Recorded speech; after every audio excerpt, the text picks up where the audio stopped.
Tuesday work session on February 14th, 2023. Happy Valentine's Day for the Pickton County Board of Commissioners. And we are beginning with staff presentations, and I think Alex is probably leading the charge here on Redstone STRs. Actually, Jeanette's going Hi, to Jeanette. charge this one Okay, today. you're doing it, okay. So we are here to talk about Redstone short-term rental outreach. It's a continuation from December 6th meeting. And we're here to talk about our plan and the next steps, the outreach, follow-up, and next steps. So we're going to talk about the overview of Redstone Historic District boundary, BOCC questions from the previous meeting, current STR and lodging, and thanks, Alex, and bed and breakfast status, and review the outreach process and proposed timeline. Do I do that? That's my favorite window. I need a bone. So Suzanne's gonna tell us about this historic district boundary. So right, at the prior meeting, what we've proposed for the outreach area, I think understanding that the concerns really were primarily about the boulevard and the fact that as the historic district that, do we want to look at what is the difference with the boulevard and the area sort of immediately surrounding that and not, extending out into the whole upper Crystal Valley, whatever. So we were trying to look at what's the best way to define this area we're looking at, and what we've proposed is the Redstone Historic District boundary, which is essentially 1,000 feet off of the boulevard. This is a known thing that we've, designated and mapped, many years ago. So it captures the boulevard as well as Firehouse Lane, and the East Creek Road. There's some properties, the Bighorn Ridge subdivision that goes up there. So again, it really is kind of limiting this outreach effort to everything that's on the boulevard or kind of directly accessed off of the boulevard, and so affects the use of the boulevard. So I think there's a second slide. Oh, it just, I think, shows that the district also includes the castle, which again, I don't think is really pertinent to this discussion since it already has a village lodge preservation zoning. So again, but we were just thinking the historic boundary was the most appropriate area to target the outreach. Hi, Steve. So as a review, the questions from, let me go back.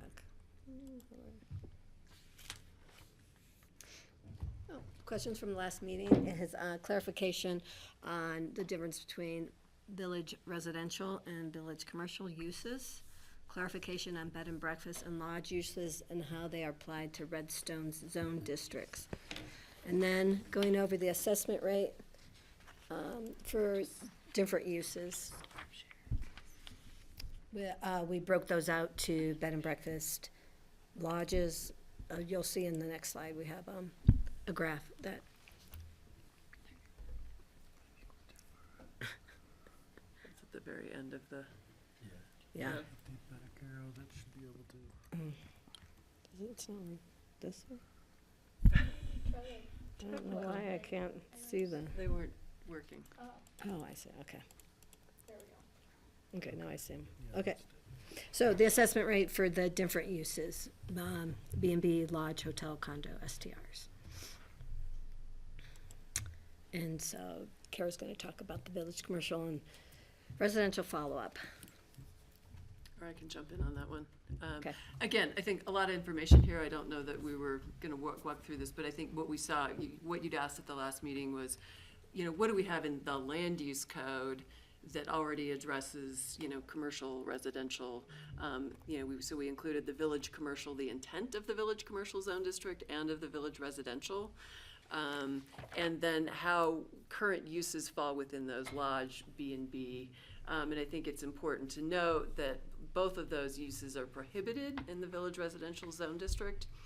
And that was a piece of, basically going back forever in Redstone, there was always a differentiation between sort of the more residential area and more of the mixed use commercial area as well. And so even before we had village residential and village commercial. We had a residential zone and a business zone in Redstone. So again, some of this was just sort of that background information. I think flip to the next slide.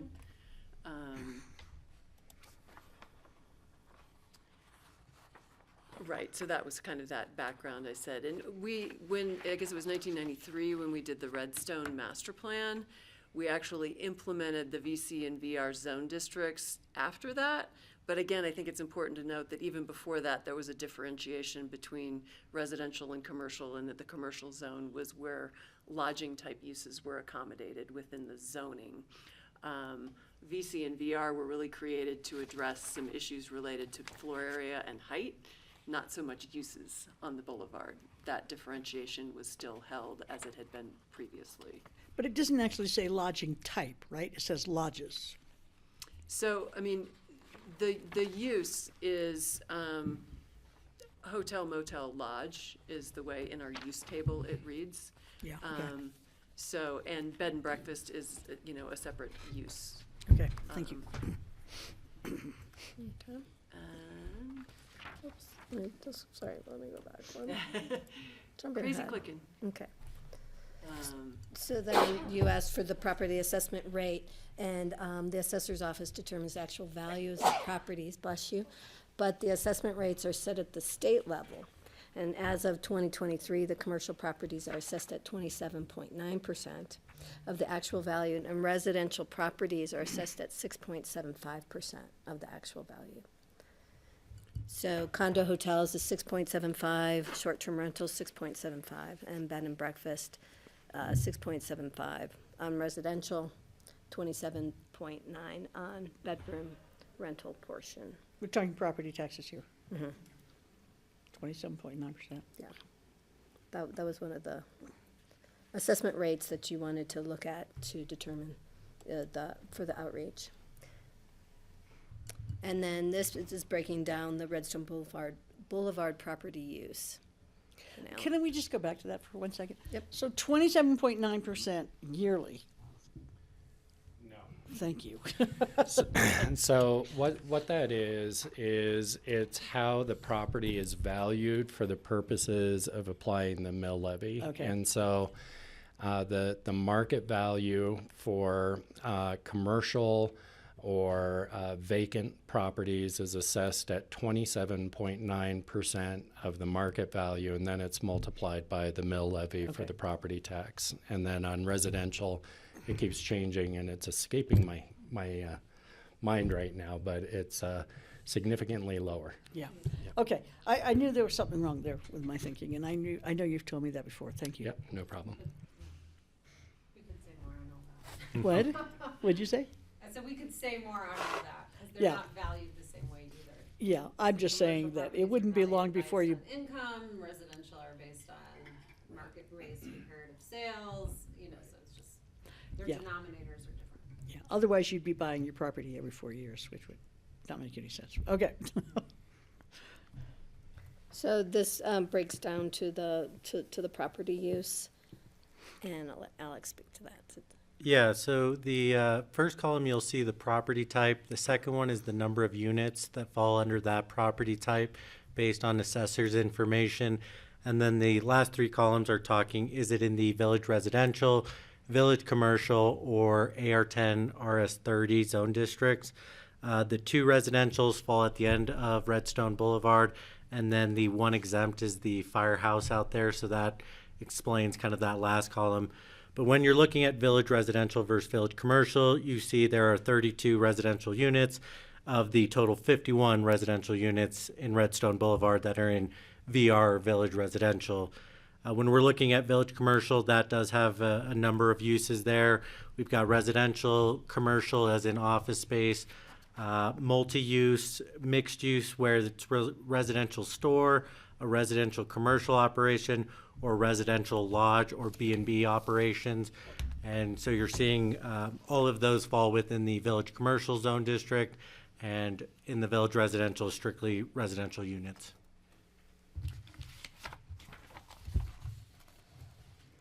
Questions before we move on? Not quite. Thank you for asking. the mixed use sort of begs some of the, I don't know, discussion related to, well, you allow residential and Correct. commercial. And just to speak quickly, a little bit to that, I mean, I think the idea was always that residential was just residential, and village commercial would have a mix.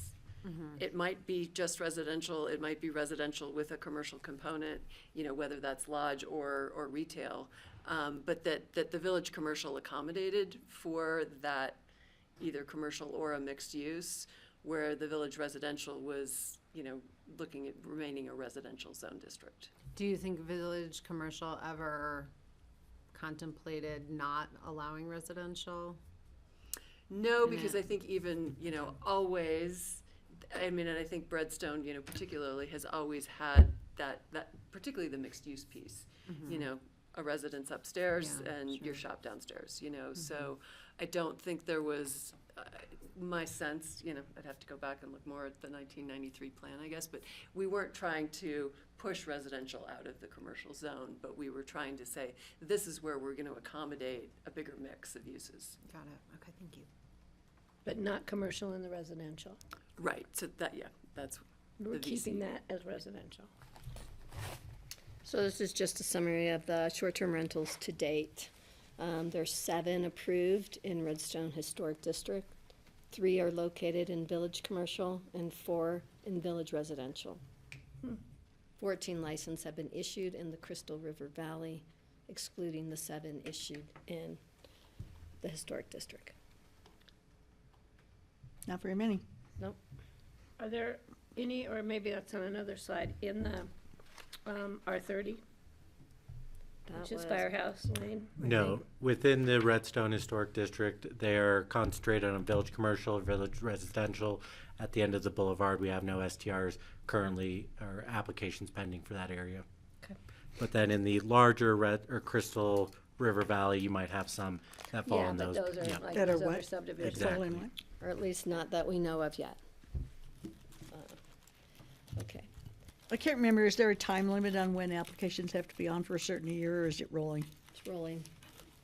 They're good for 1 calendar year, once they're issued.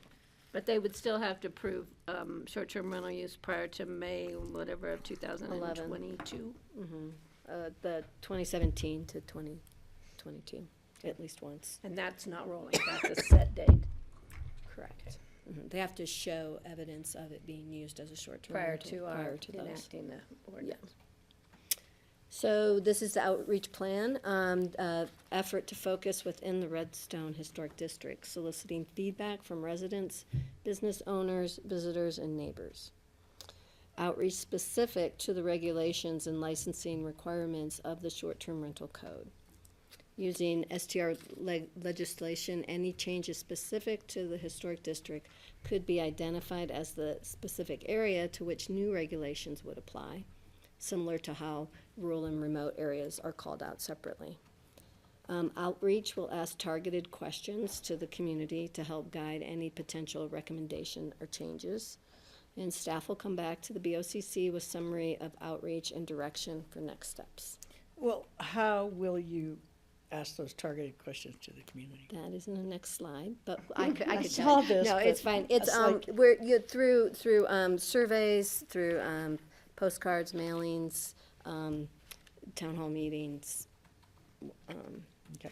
combination of that, and then some marketing efforts along that. Okay.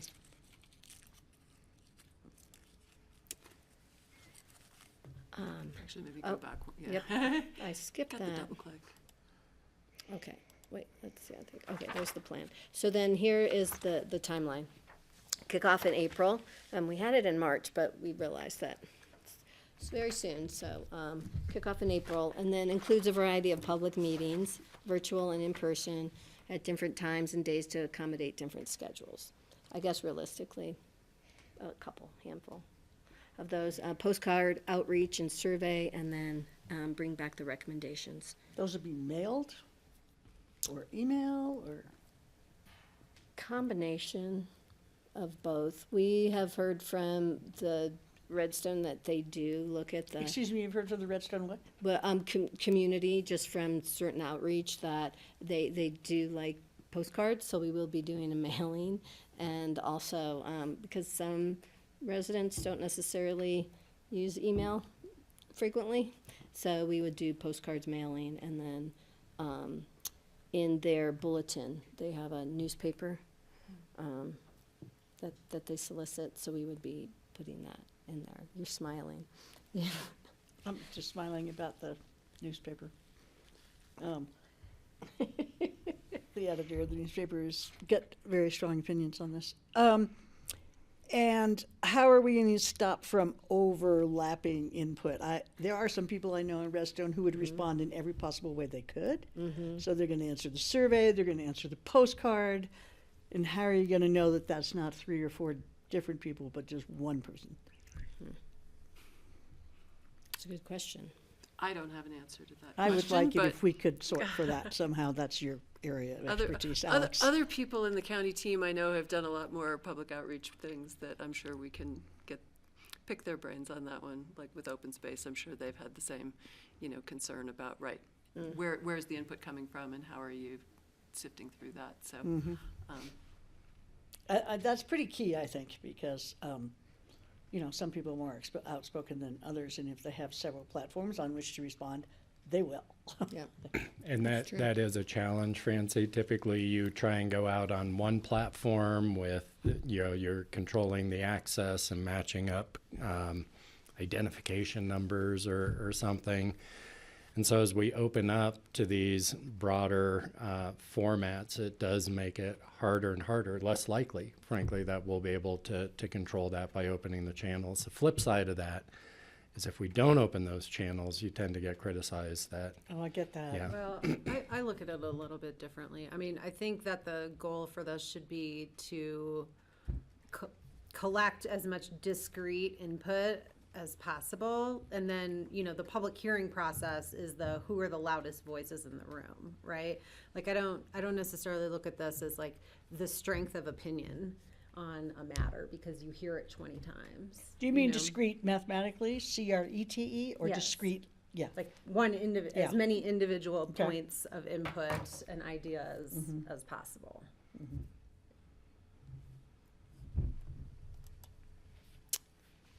And then, Want to come?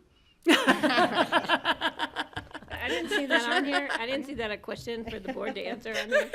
Did you forget that one? Francie looked so excited about it.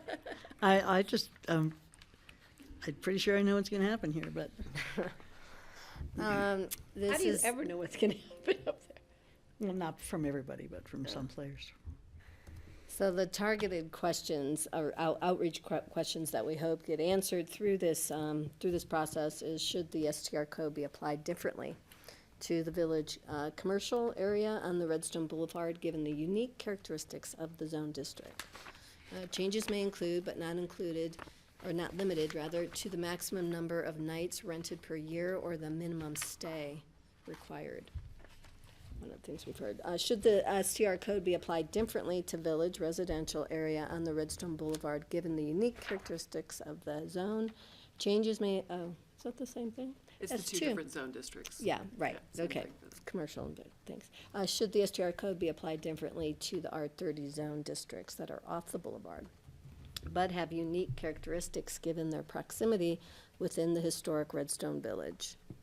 And what other changes should be applied that are unique to the Redstone Village area? So those are the questions we hope to get answered through the outreach. The only question that I didn't see on there, should there be no STRs? We can add that, it's a good one. I mean, some people feel there should be none Yeah. anywhere. Preserve it the way it is. And I also don't see, should there be no STR regulations? The complete opposite of If that. you're going to Oh, have so you that can- one, right. could you add? Yeah, that one, so you can please? have STRs that are unregulated or no STRs. Yeah, at all. exactly. I mean, licensing, yes, but, rules and limits and stuff. Okay. So now this is a discussion for us to have. Confirm that the Redstone district boundary as the area for consideration. And then solicit feedback from all stakeholders. residents, business owners, visitors, and neighbors regarding STRs in Redstone Historic District. Any change would apply within the boundary. And then, does the board support the general scope of the outreach process? Discussion, questions, and timeline. And then what other outreach should be implemented? Focus group designated Redstone to satisfy the concerns of the Redstone community.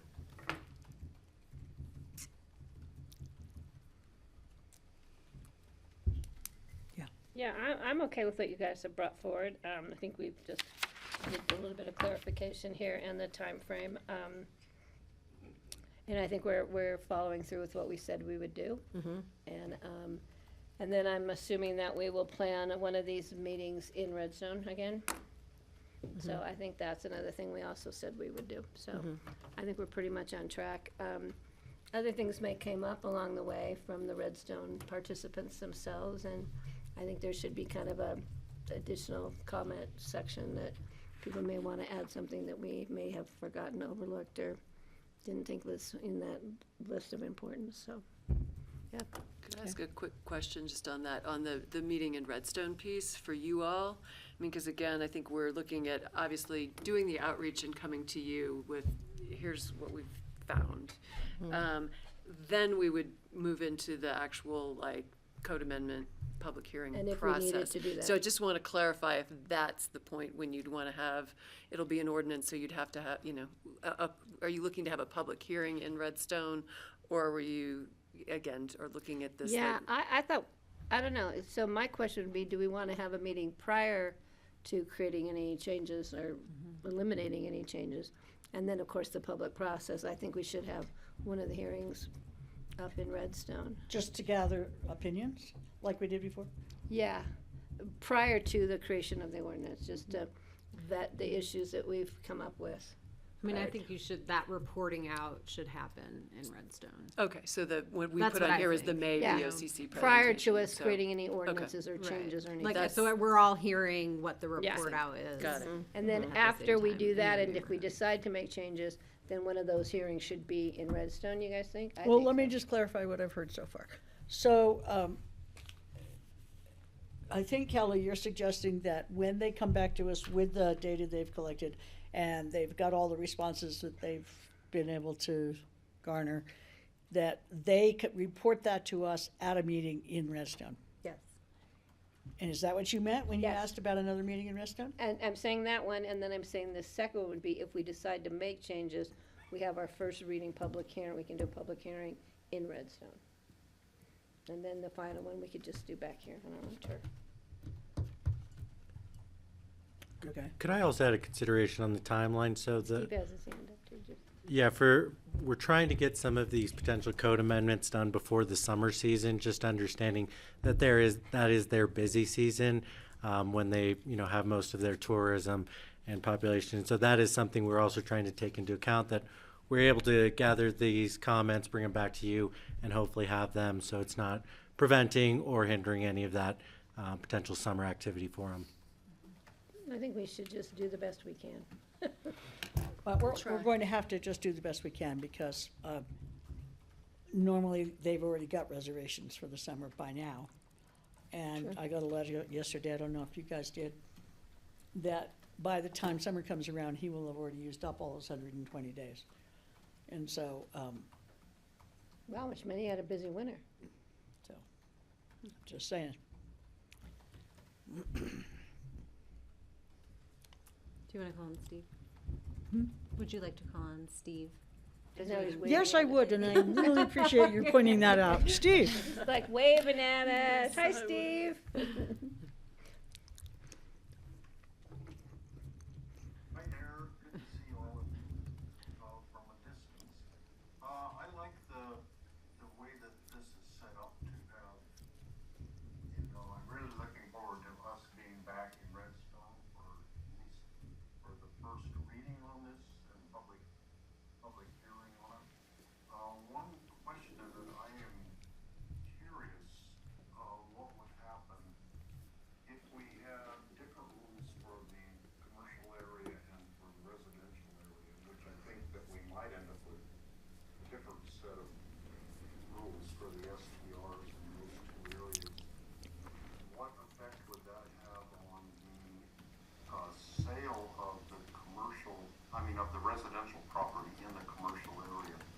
I was actually surprised on the chart how many residential units there are in the commercial zone of Redstone. I thought it would be more commercial businesses, maybe, you know, with a home and a business in one building, but it seems like there were a lot. Thank you. 17, there are 17 residential units in the commercial area, and that surprised me that there are that many.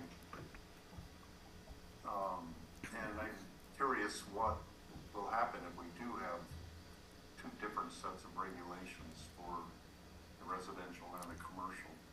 And that might be something that the residents could think. While we're looking But at this, I like go the ahead. questions that would be posed to the residents too, and I look forward to their input.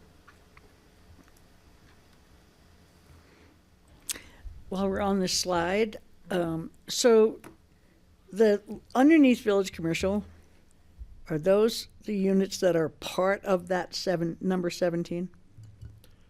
No, so the number 17 are Just residential? just residential and village commercial. If you take that entire column and total it up, it's 20. There are 20 different units in village commercial and 32 in village residential. Of those, or I'm sorry, 30. Of those, there's a mix of residential, commercial, or those mixed uses. I'm sorry, I didn't understand that answer. I'm so sorry, Alex. So you said 20. I don't see 20 anywhere. yeah, I I'm think trying to figure out what you mean. 30 total. That column's, if you add it up, there's 30 Oh, in village okay. commercial. Yep. Okay, thank you. And a lot of those are the old Osgood little cabins, right, in Village Commercial? If you're driving in towards Redstone, they're on the left-hand side of the road. That's the multi-unit?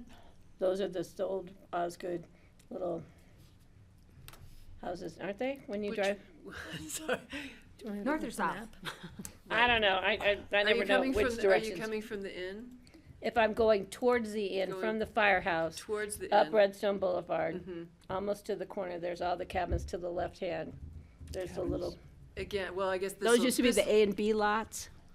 Yeah, I mean, this shows you the, you know, on that northern end is where the village residential, the yellow is, and then the pink is the village commercial. You can see there's a little strip of village residential as you get closer to the inn. So that's what I was thinking, if you're coming from the inn going north, there's a bunch of those little houses on the Yeah. right-hand side. That's that little area there. You can see the little lot lines. But that, No, they're on the other side. I'm thinking on the, is this helping address your?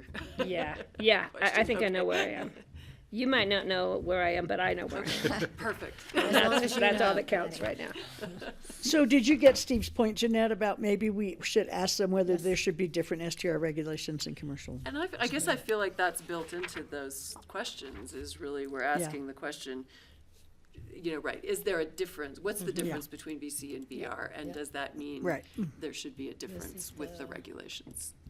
And Kara had her hand up, but now her hand's down. Kara, did you want to say something? Nancy, you and I were on the same page. I was just confirming in response to Steve's question, but we're all on it. Okay, thanks. Yeah, I'm good with it, you guys. You guys have been doing a great job. And so no new applications have come in anywhere?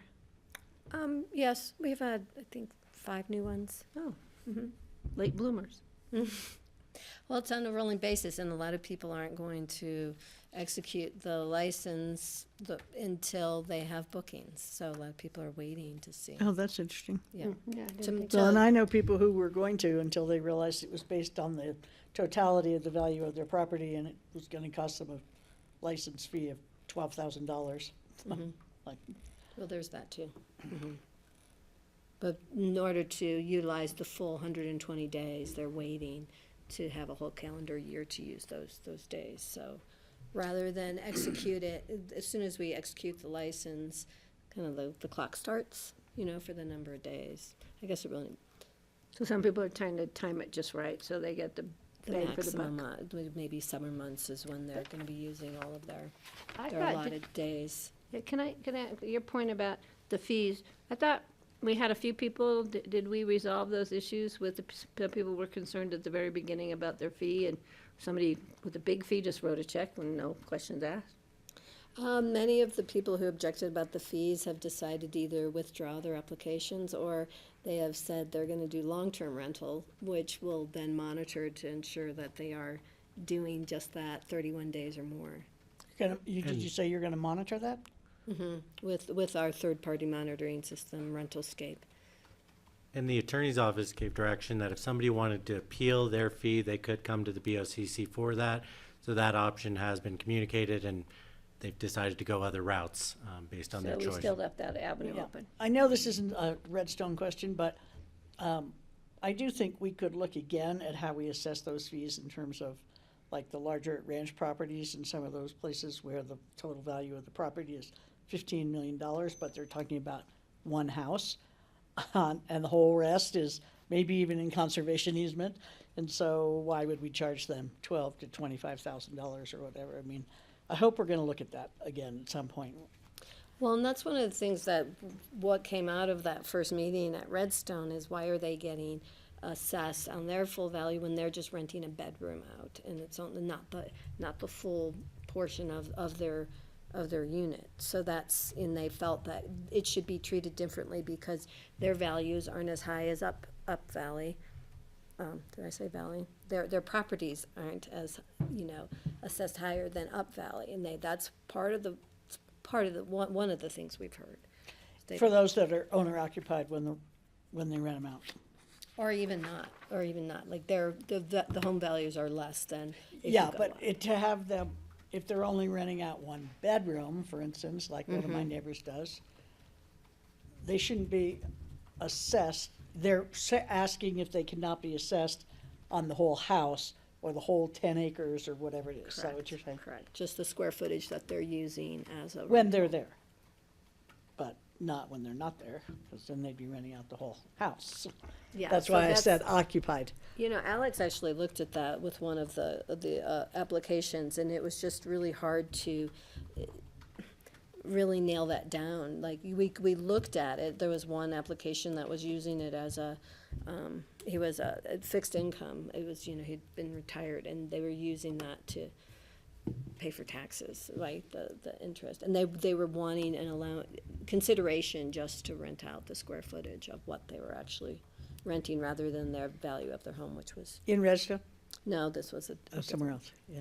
It was hard to assess whether they were actually there, is that what you're saying? Or No, how much of the house just to was- be able to do that, to take the square footage of the property. It's Yeah, so complicated. the actual valuation that we have, to then apply that to the square footage that they're renting out, how would we subtract the entire house valuation and also the property valuation? So it became very difficult to actually put that into practice, which is why we left that option again to come to the BOCC, thinking that is a better route, because at least to build some formula in the background that could take all those factors into account and produce something, we just didn't feel confident that could be replicated for every case. You didn't want to set a precedent one time. Yeah. Wouldn't they have the option to become a bed and breakfast or come for a special review? That would alleviate that. Yeah, that's another option, I think. But I think We'd for have to look me, at how that's a that applies. question. And I guess the difference with bed and breakfast in Redstone is a special review is different than everywhere else in the county, where a bed and breakfast is course. allowed, subject to meeting certain criteria. But again, in has Redstone, it's we a were trying special to review. differentiate between the residential and the commercial area. So that's why it was set up as even a special review in the From Do the they have to beginning. serve C breakfast? zone. You have to live there. You have to be, occupied by the owner, again, yeah. I'd have to look at It it. doesn't say you have to serve part breakfast. of It says it, you but, cannot have a separate kitchen. Right. So the room would not be able to have its own separate kitchen. That's what But- the onus is on. I think that's something when we come back and look at the whole program at a time, that's a question we Yeah, should definitely. look at. Kara? Yeah, I was just gonna say, I think one of the things in looking at the fees and other than the appeal process was trying to capture all the requests that were coming in and the feedback to see if there was any recommendations or changes at the yearly review. And so that's really where that fee discussion is headed, is in the yearly review of the program. Thank you. Can I understand a little bit better about, separate from the surveying, what the kind of in-person conversations will look like? Other than, I'm happy to Yeah, thanks. I'm happy to jump in. One of the things is, quite frankly, we're waiting for board direction to get the green light to then work with our community relations department to start building out those in-person meetings, whether it be a hybrid town hall or kind of public house pieces, charrettes. But quite frankly, we're waiting for direction from the board to start planning that process. Well, let's just give them their go-ahead then. Yeah. So we can get things going here. Steve, are you going to give a thumbs up to this? Yeah. And you already said you were Yes. right back. oh yeah, I'm good. Yes, and looking at the targeted outreach questions, the page we were just on, I want to make sure that the people understand the question that should the STR regulations be different in the village residential than they are in the rest of the unincorporated Picken County, I think is what the question is meant to be, but I want to make sure that that is clear enough. It says, should they be applied differently in the village residential area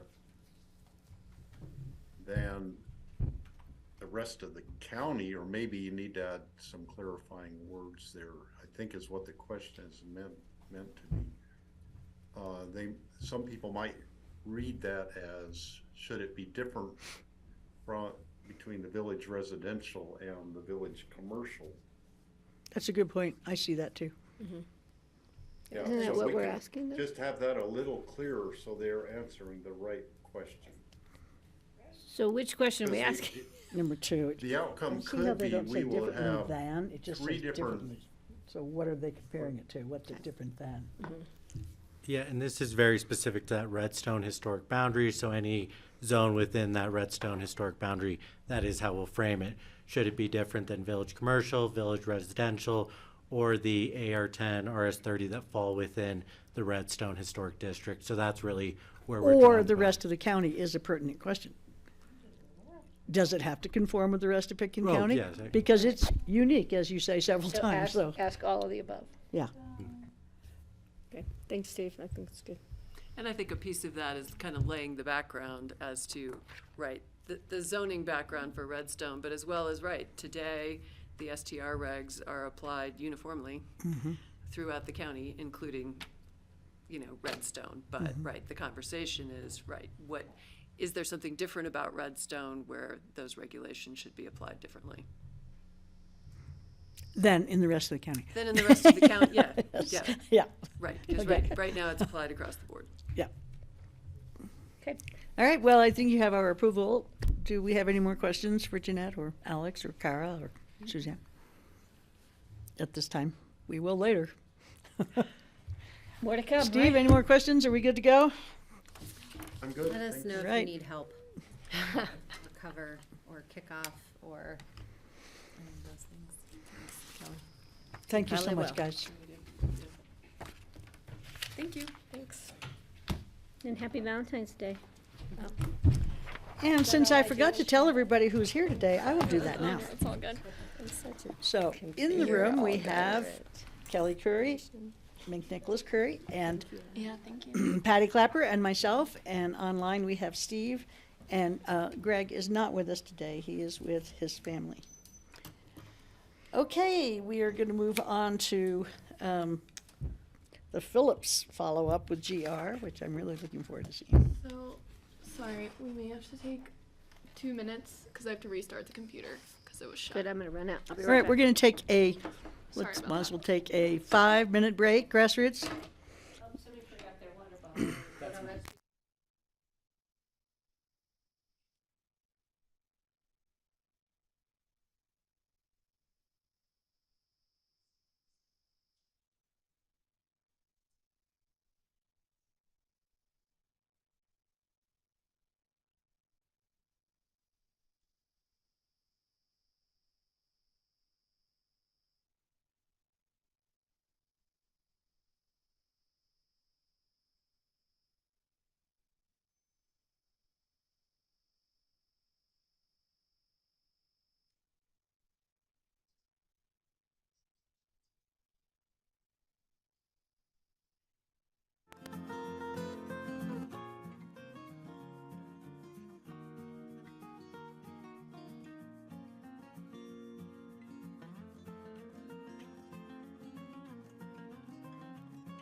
we're back.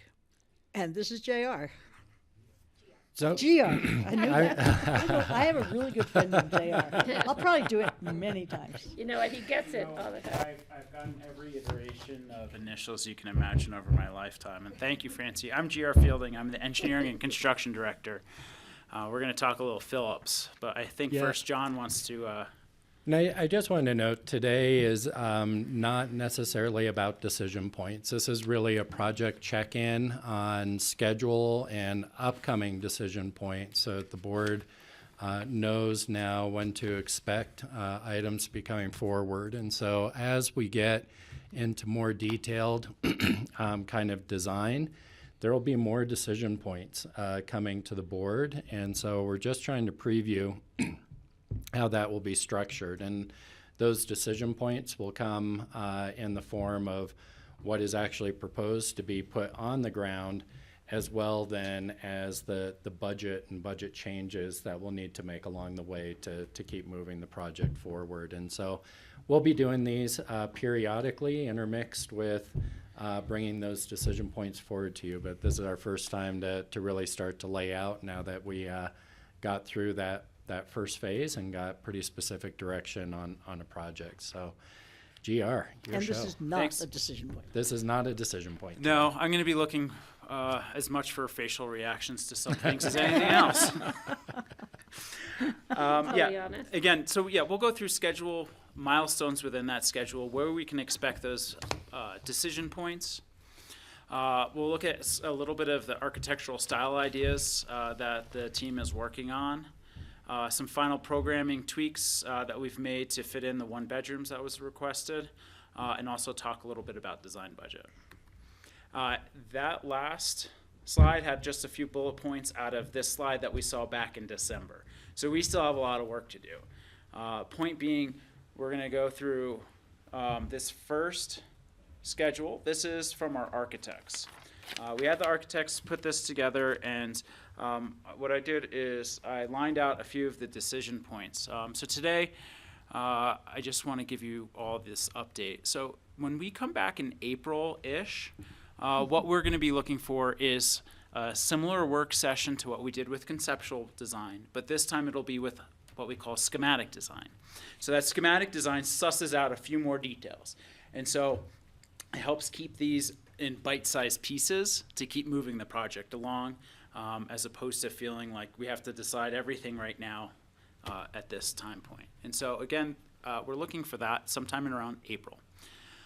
If we get through that whole schematic design and we have a similar set of directives as we did getting through conceptual design, what we may look at doing is bringing on someone who's in the contractor world to our design team to help work us through project costs and work. When you work with the builder earlier, you make less changes later. This project can lend itself to being what we call CMGC, or construction manager / general contractor. And so that's when they get to weigh in earlier. We've done similar things with other projects along the way.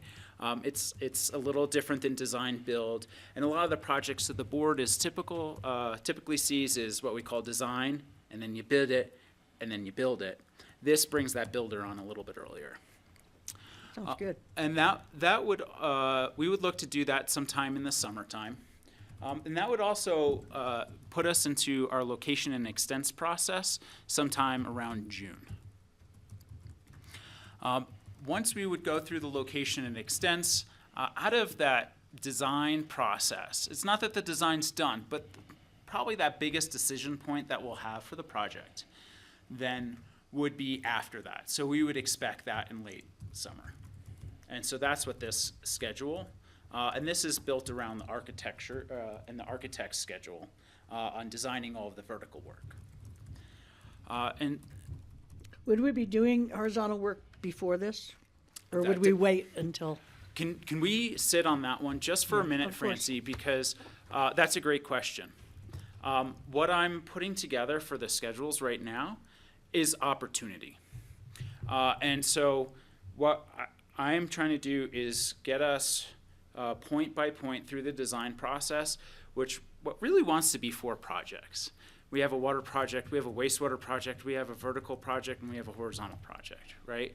And trying to line all of those up as best as I can. Really, once we get through into those midsummer decision points, we can start looking at what those costs are going to be. Because as we talked at the last meeting, all in for all the different pieces of infrastructure and the vertical work and everything else, we're looking at mid $30 million.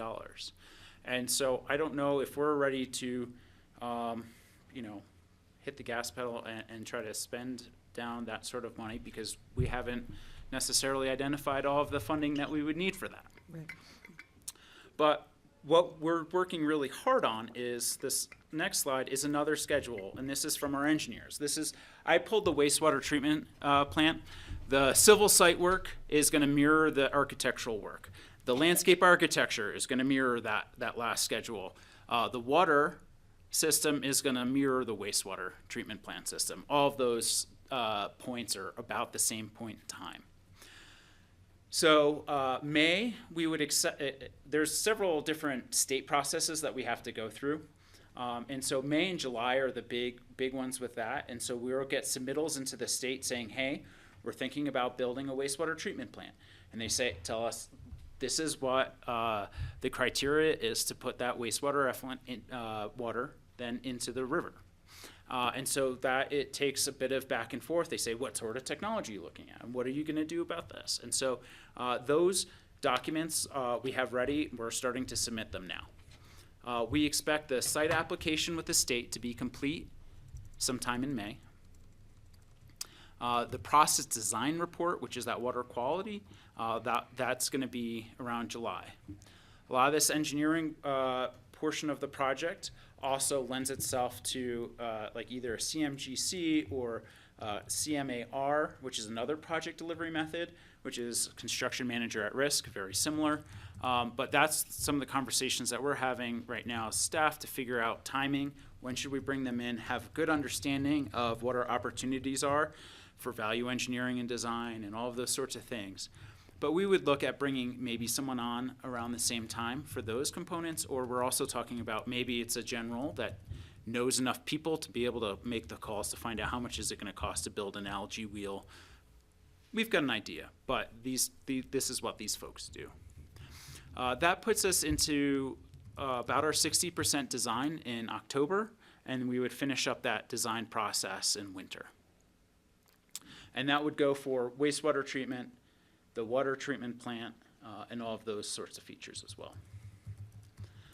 And so to go back to your question earlier, Francie, really, from what I've gotten direction to do from the board, what I'm trying to do is get these next decision points ready and packaged and brought to you so you can make those decisions, and we can figure out when we can start exploring things like funding and those sorts of things. The nice thing is sometimes having plans on the shelf, we can be strategic with those, or just being ready, essentially. So just to recap on those major milestones, we expect to bring our schematic design check-in in April. I'm probably going to try to structure that similar to our conceptual design check-in that we had back in December. It'll be a little bit of a longer work session because there's going to be a little bit more details, but because some of these decisions have been made in the conceptual design, we'll bring that a little bit more molded. That'll include the architectural styling, that final programming, try to work on some of the trailer pad relocation area that we went a little bit back and forth on in the last work session. And that will be where we ask for some direction, also to move on to the next phase of the project, which will be that location and extents and some of the design development after the schematic design. Grant applications, I am constantly looking for different opportunities for projects like this. And I just started compiling a document for myself so I can kind of keep track of where those funding streams are, so that when we are ready to move into those next phases, we're ready to look for what sort of opportunities there are there as well. And again, the final design check-in for a lot of this will be in the midsummer. Go ahead. Once upon a time, we had a consultant who was advising us on grant making process. I'm sorry. Yes, is she still helping us? So we are actually in the process right now of potentially doing a contract with a new firm that we feel has a broader bench because our grant opportunities are coming in so many different areas right now, whether it be housing or health or human services, mental health.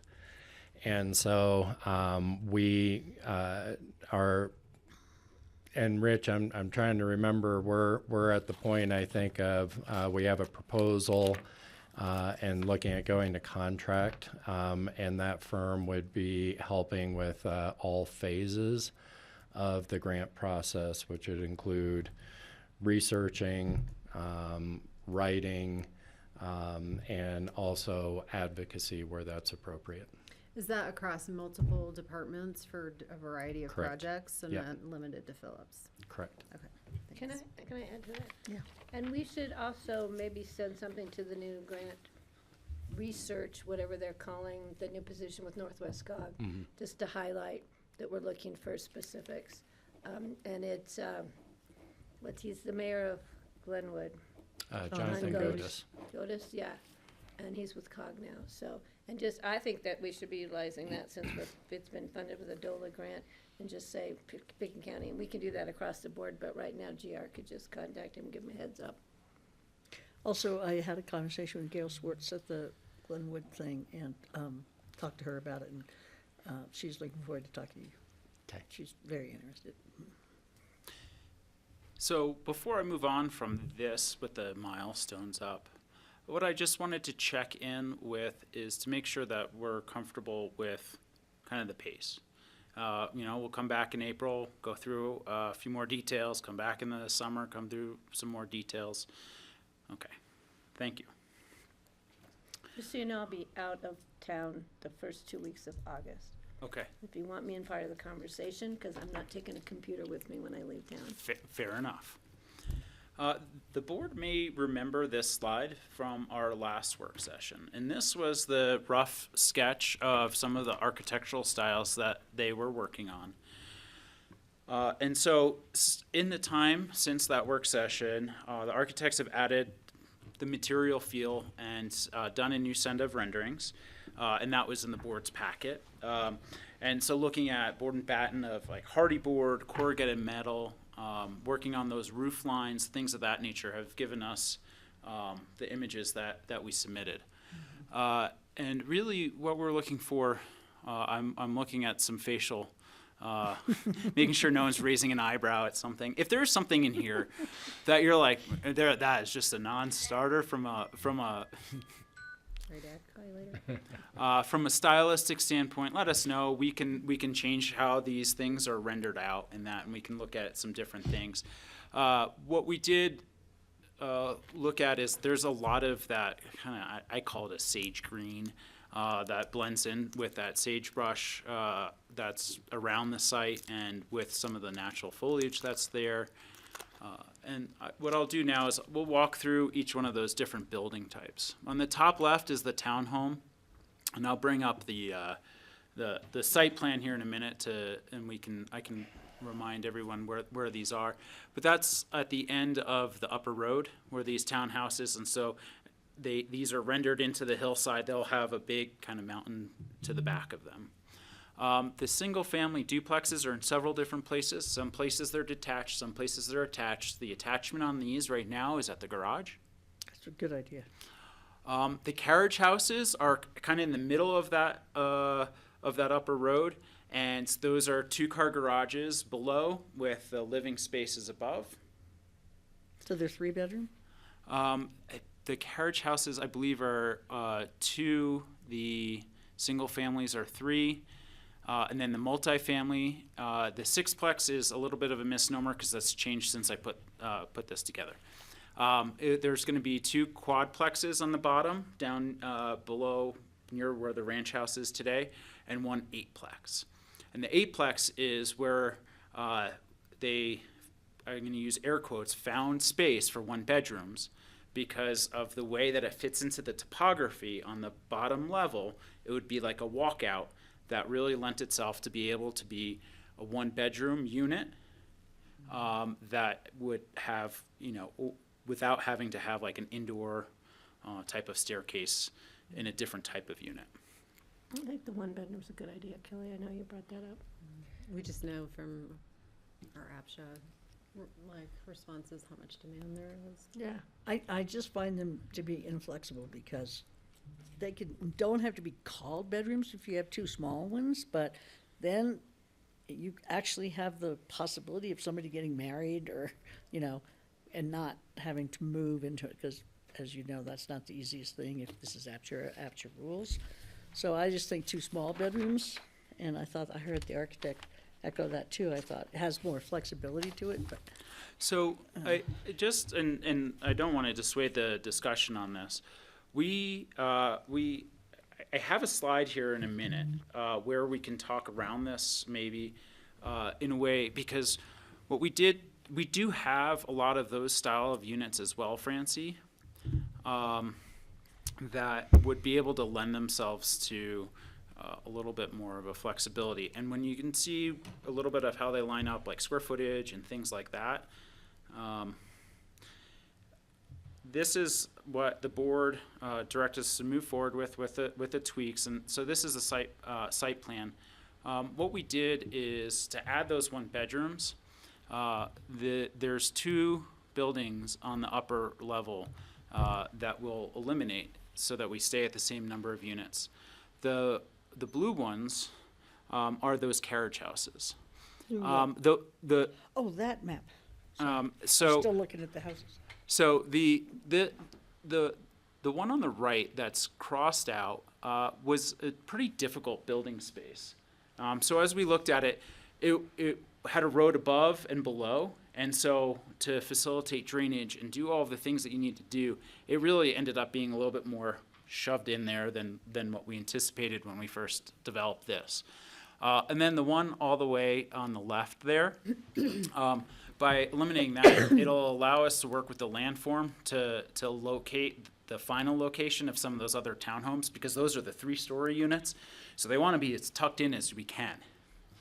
And so that kept us at 73 units. And then there's the unit and building and the unit types on the upper left, and I have that here.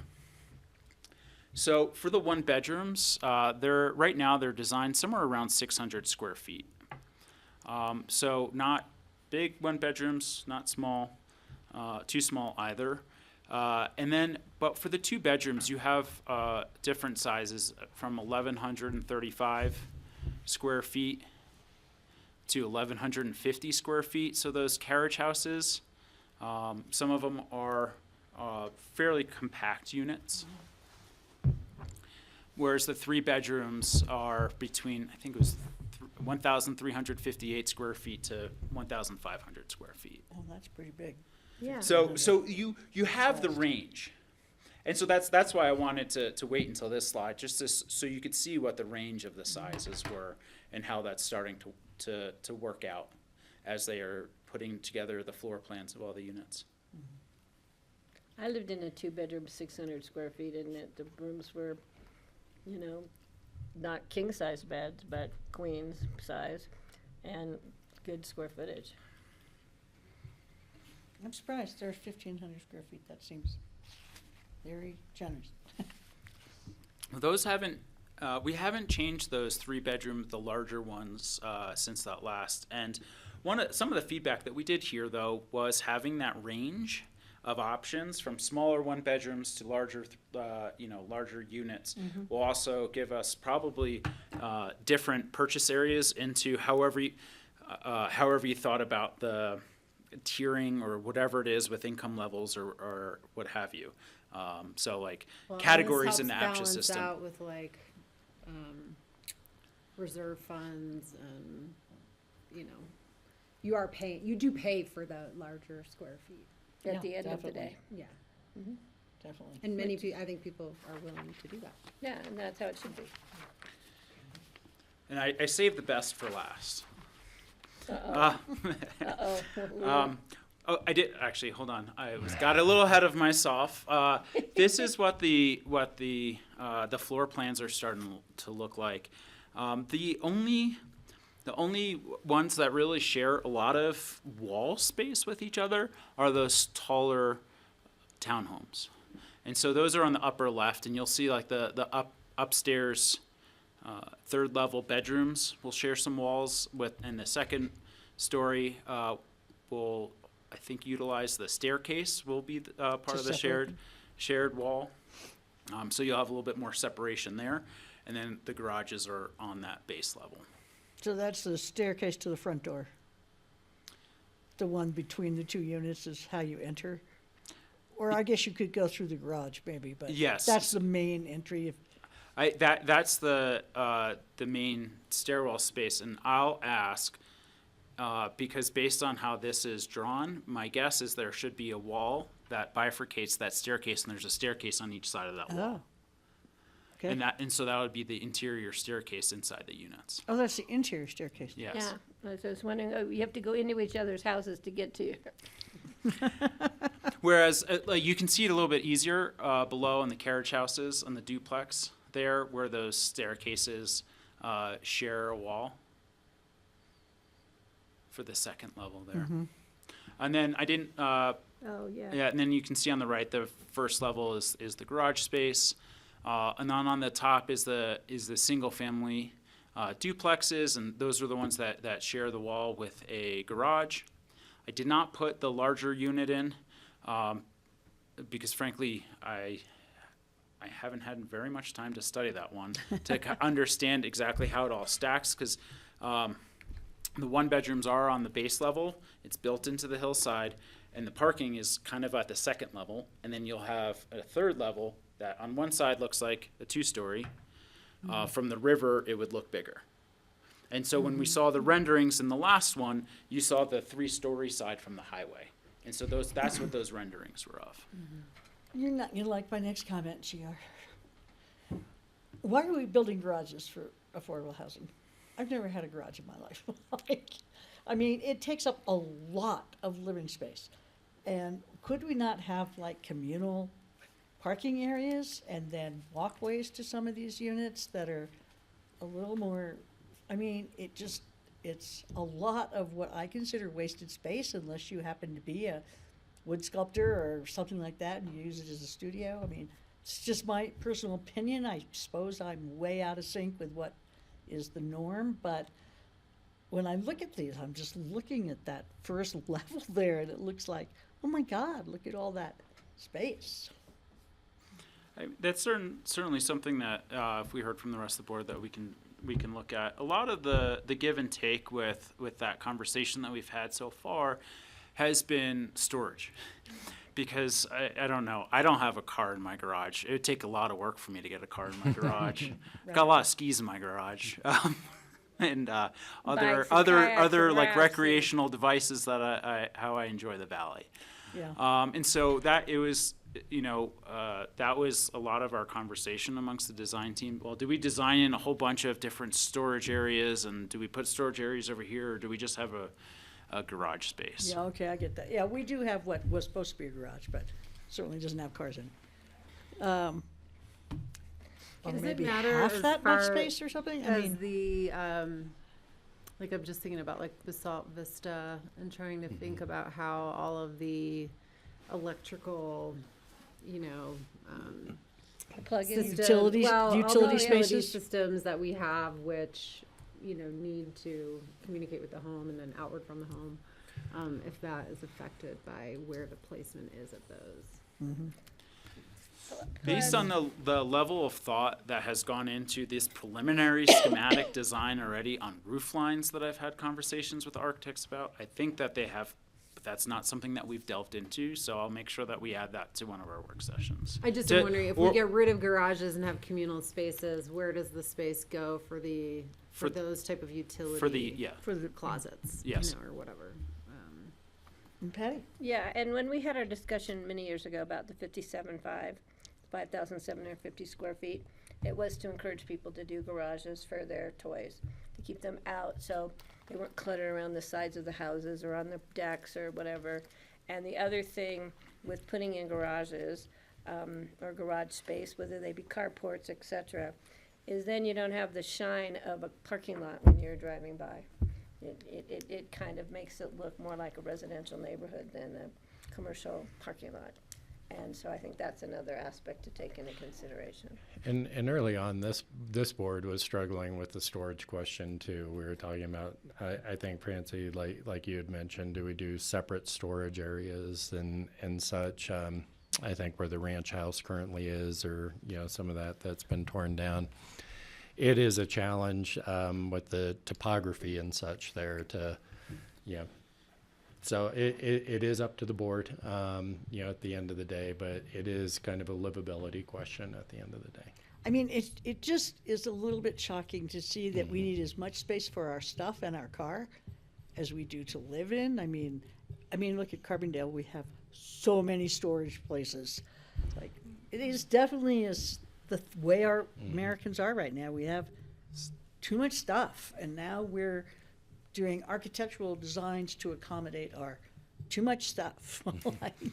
Well, if we could change the too much stuff, we wouldn't need it. The fact is, I don't think we can change that, so the stuff's gonna get stuck outside. Somewhere else, in a storage warehouse in Or Basalt or on something. your deck or your porch or in your neighbor's front yard. Or in a little hoop house Phyllis. next I door just to thought I'd give you the information on Basalt Vista since I was Great. so deeply involved in that one. It started out with carports, and they ended up being closed garages because of the stuff that was being stored in the carports. And then the power, all of the batteries are located in the garage. So you're right, that's where they've put all of that information, data, whatever that stuff is, batteries. Also, they included plugs for electric cars in that, and they are also in the garage. So that's, as we created net zero, the garage became a really important hub of storage. Well, that's Not helpful. storage of things, but storage of energy. Utilities and stuff, yeah. I'll tell you what, my Thank you neighbors for have that. put plugs in more and more because of more electric vehicles in the trailer court, and they're all on their outside fences, and they all glow all night long. So you don't need street lights anymore, you can just walk down by the electric go. plug. Gives you that real future feel. It does, they glow this green halo, So Okay. the last piece, But you could try, I'm not happy about it, but good try. Well, I get it. actually, I can go back. Well, I don't know. So just on the last thought on that, Francie, is if we look at those bottom buildings, we do not have garages programmed for all of the The units. multifamily ones? The multifamily ones. And these were very hard because of the Rio Grande right-of-way and the topography and wedging them in. So a bit of having some garages there was also because we didn't have an other side of, say, the drive lane to put the covered parking and things of that nature. It didn't fit up against that hillside below the Rio Grande Trail because of where all the property lines and everything are. And so... Where will those people park? In those little things right in front of the... Yes, and so that's essentially how that breaks out. And that's not, again, we're just before schematic design, so if we will add a couple slides for our April work session to go through a bit of how all of this parks and what would be programmed to be like Basalt Vista inside the garage and those sorts of things. Yeah, what did you want to say, Kelly? Well, I just wanted to say, we didn't really have, I think, a conversation in this project related to, like transportation goals or Yeah. transit goals, or, in a different location, I feel like it would make a lot of sense to really say, like, we're gonna underpark this because we want this property to connect with the Non-cars. community a Yeah, different way, right. I'm not sure we really had that conversation here. And, Except how it doesn't fit that. Right. We haven't had that conversation with RAFTA about service and, or figuring out like what does parking this mean for the road or for RAFTA or things like that. I just want to throw that out there as something that I don't, you know, And we it's know hard to know how, when you sequence these conversations. we know how well it worked at Merle when Merle was first built as no cars. And they were parked everywhere. Well, in terms of these, the materials pictures where you filled in the basic design with some, yeah, those. Are we not designing rooftop solar into this project, or is it gonna have self-standing solar, or how's that gonna? We're going to get into the solar design here soon. And based on how these roof lines want to work as far as drip lines and where they work with all of the walkways now that we'll have for especially those lower buildings, we'll start looking at what the opportunities are for the rooftop versus any sort of solar garden. A lot of these buildings, I think, will have some good angles for that. But we haven't, that'll come a little bit later in design. Okay, thank you. Okay, so the one last thing that I did want to discuss with the board before I go is during budget process, we budgeted enough to get us through conceptual design and get into schematic design, where we are, for the year. That was $880,000. We are going to prepare some sort of budget supplemental for Q2 or Q3 to fully fund the design process. Project soft costs usually around 20%. Some projects are a little bit more, some projects are a bit less. A big part of that soft cost is design. Design is usually in that 5 to 15% range, which on a That's a big range.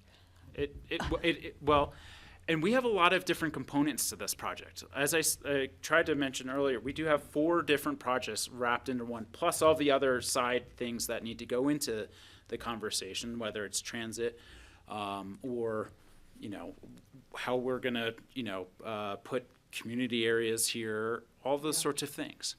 And so it's a big range, and when you get into larger dollar figures, such as this project, we presented was in the 30s, so I made a nice round number of about 35 million, and gave you the range. And so really the design costs that we would anticipate as staff on something like this range from 1.75 to about $5.25 million. It depends on how many iterations we do. It depends on, frankly, a lot of things. Some things that we just don't know yet. We haven't done any borings yet for foundation design. So there's a few things that of unknowns, especially at this point, why I have a fairly wide range there. I'm anticipating that we're not going to be near the top of that, and I'm sure that's going to come back to hit me in the face at some point. But what I wanted to No, I'm sure prices are going down. You don't have a problem. They're gonna go down. So what I can tell you is we've been spending a lot of money to get through conceptual design. We finally did that. We have a vision now, and now we're trying to fill in all those parts of that vision that the board's given us.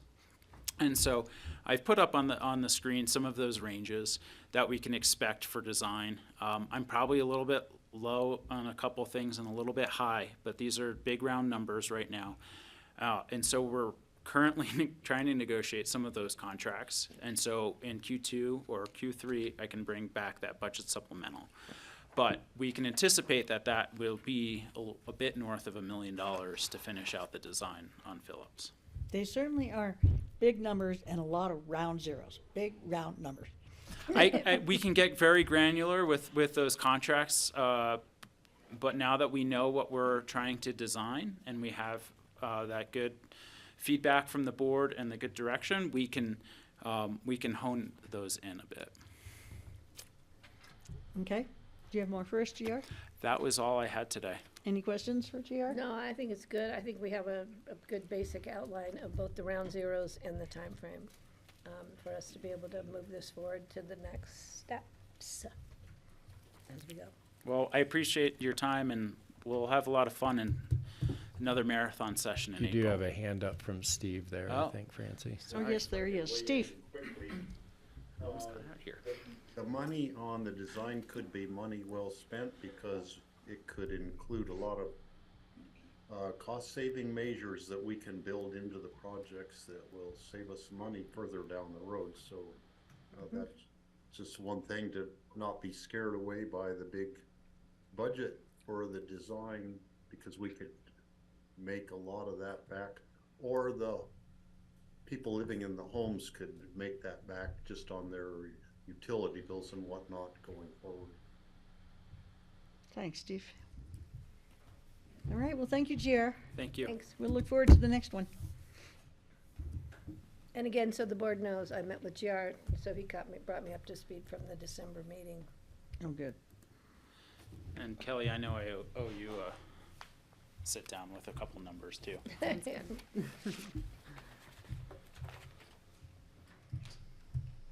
Charlotte, we're gonna come up and Hi, talk to us Charlotte. about Happy citizen Valentine's Day. boards. To you. Alex, you can come on up. Let's see. Yeah, that's on. So, Alex Keloff is here with us today. He has submitted an application for the Telecommunications Board. And we have one regular vacancy and one alternate vacancy. Okay. So I'll let you guys ask questions or whatever you like. Okay, I have questions. great, go for it. Nice to be with all of you today. Hi, Thanks for the Alex. time. Hi. Yeah, you have quite an awesome resume. Yeah. Oh, thank And- you. And I had to look up Arcadia Towers because I'm from Arcadia, Okay. California. And yeah, it's a cell tower company based out of Chicago. Or the one I pulled up was Chicago. This is Cincinnati, This but is Cincinnati. close enough. Yep. Yeah, it's not California. That's right. Yeah, so I just think your credentials, your experience, your education would be a huge benefit to the Citizens Board. Thank you. Yeah, do you have any thoughts about our telecommunications board? It's funny, I just stumbled upon the vacancy and wasn't even aware of the advisory board prior. So it really resonated with me when I saw the opening and reached out to Charlotte. I sit on the board. Arcadia Towers is one of the investments that I'm involved in, but we also have another company based in Portland, Maine that does design, engineering, and construction services for counties and municipalities such as Pitkin. And so I sit on the board there. I chair a bunch of the committees on the board of directors, and have been really interested in that side of the business. Very familiar with all of the federal and state and local funding coming down from subsidy programs that have been passed, over the last few years.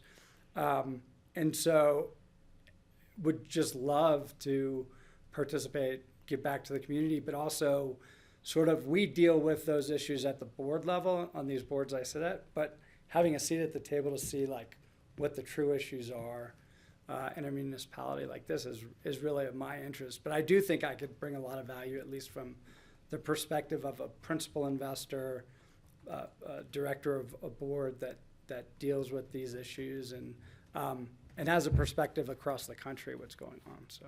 And I think it'll be fun for you here because we have these things called mountains that get in our way a lot. Yes, familiar. And so Yeah. that's a whole new engineering and perspective challenge. Exactly. So, but thank you for applying. Thank you. I think it'd be a Thank great you. addition to the board. Alex, are you from Cincinnati or is it just? I'm from Northern Virginia, right outside of Washington, D.C., but I have roots going back to the early 70s here when my grandparents lived in Carbondale. So I learned to ski here. My parents were married across the street 55 years ago. Oh, no. My mom used to work here during the summers in college. And I've owned a place here for 8 years, and I've now been a resident for about 3 years. So. Yeah, well, I have to agree with Patty. Your resume makes it look like you're perfect. Yeah. Nice. And your description of your background even more so. So thank you so much for applying. Thank you. Our citizen boards are pretty crucial to the operations that we have in the county. Kelly? Thanks. Nice to meet you. Thank you. I'm wondering, I didn't do additional research like Patty Klepper Fair over here enough. did. So if you could explain a little bit more of what Tilson and Cityside networks do, and then I'll just throw out all my questions. Are we in business with you as a county at all, as far as Not you that I'm know? aware of. I mean, I Okay. guess I would know if we were. We're not. So Okay. There's no okay, 'cause conflict that's there. helpful to know. I mean, just rewinding, my whole career has been in telecommunications. So as a consultant, as an investment banker, now as on the private equity side, making investments into these types of companies, telecommunications companies. What's most helpful? Would you like me to talk about those specific companies that I'm an investor in? Well, and I guess involved I'll with, ask or- specifically, are you familiar with the project we're doing with Holy Cross? So it's interesting. What do you think of it? I own some property down in Snowmass Creek and or on Snowmass Creek, and one day it's just land right now, and there's some Holy Cross poles on the property, and there's a foreman out there, and I wasn't aware of the project until I stopped and was speaking with a foreman, and he was kind of doing site visits to ensure that you can hang fiber cables on those poles. So that's actually how I came to find out about this position, because I looked it up once he told me what Picken was doing with Holy Cross. So I'm somewhat familiar, just kind of based on that interaction. What are your thoughts on it? I mean, given So your knowledge of I the should say, industry. while we don't have any exposure in any of our investments with Pitkin County in particular, we do have some investments across the state of Colorado where we're building similar fiber networks, working with similar municipalities and counties to do that. Above ground fiber? It's a combination of both aerial, above ground, and buried. City side that you mentioned, that's in Southern California. And so in places like Laguna Beach, as an example, they require 100% underground fiber. So I'm very familiar with, how these networks are constructed, what the business model looks like, how grant dollars or subsidy or what have you help to fund the builds of these projects. So pretty familiar with all of that, both in rural communities and urban communities. Great, that's I knew he'd get back to Arcadia, which is in Southern California. Yes, I know. I'm going That to I do Laguna- know. I'm yeah. going to Laguna Beach in 2 weeks, but Lucky do you work with Thor at all? Thor? Thor is the Northwest Colorado Council of Governments Fiber Broadband. No, but I should definitely look that up. Yeah. Yeah, because Pitkin County, it's a 6-county member jurisdiction Okay. in the Central Rockies. Interesting. Mountain community. Interesting. Steve? So, Alex, I was wondering how you get your, I like this, me going off into infinity on this. You did that the other day It was too, and I was last trying week, to too. track you down the. I'd like to know how that happens. So I, for one, get my television from the repeater network of, television repeater system, and then also I get on the broadband from the Williams Hill, which is part of our whole system. So there are real people out in the county who really receive good benefits from this whole Absolutely. system. A lot of other people don't, but then that made me wonder, well, how do you get your internet and television, if you have that, or at your own home where you're living? So I live here in the town, in Aspen, and I'm in a condo. I also sit on the condo board of directors. We have a bulk deal with Comcast Infinity, which means in our home, our HOA dues cover the fees to Comcast, and we get our internet and TV through that. That's how mine is at my HOA Yeah. town. So it's, look, the service is decent, I think. I don't know, although I guess I'm privy to it, but I don't know exactly what we're paying. Although I will say that there is no competition, right? It's just Comcast is the only game in town, at least where my condo is. And I think, again, I'm not intimately familiar with the Holy Cross Pitkin relationship, but I can tell you from our investments that we're making, again, across the country, the key for our investments and where we see an opportunity is creating competition, frankly. So that consumers have a choice, you get better service, you get better pricing. So I'd love to explore, what their relationship with Holy Cross looks like, and to see if that's not a way to bring more competition to, we as the citizens. Okay, any other questions for Alex? No, do we have any other applicants? No other applicants at this time, so And I it's can. closed?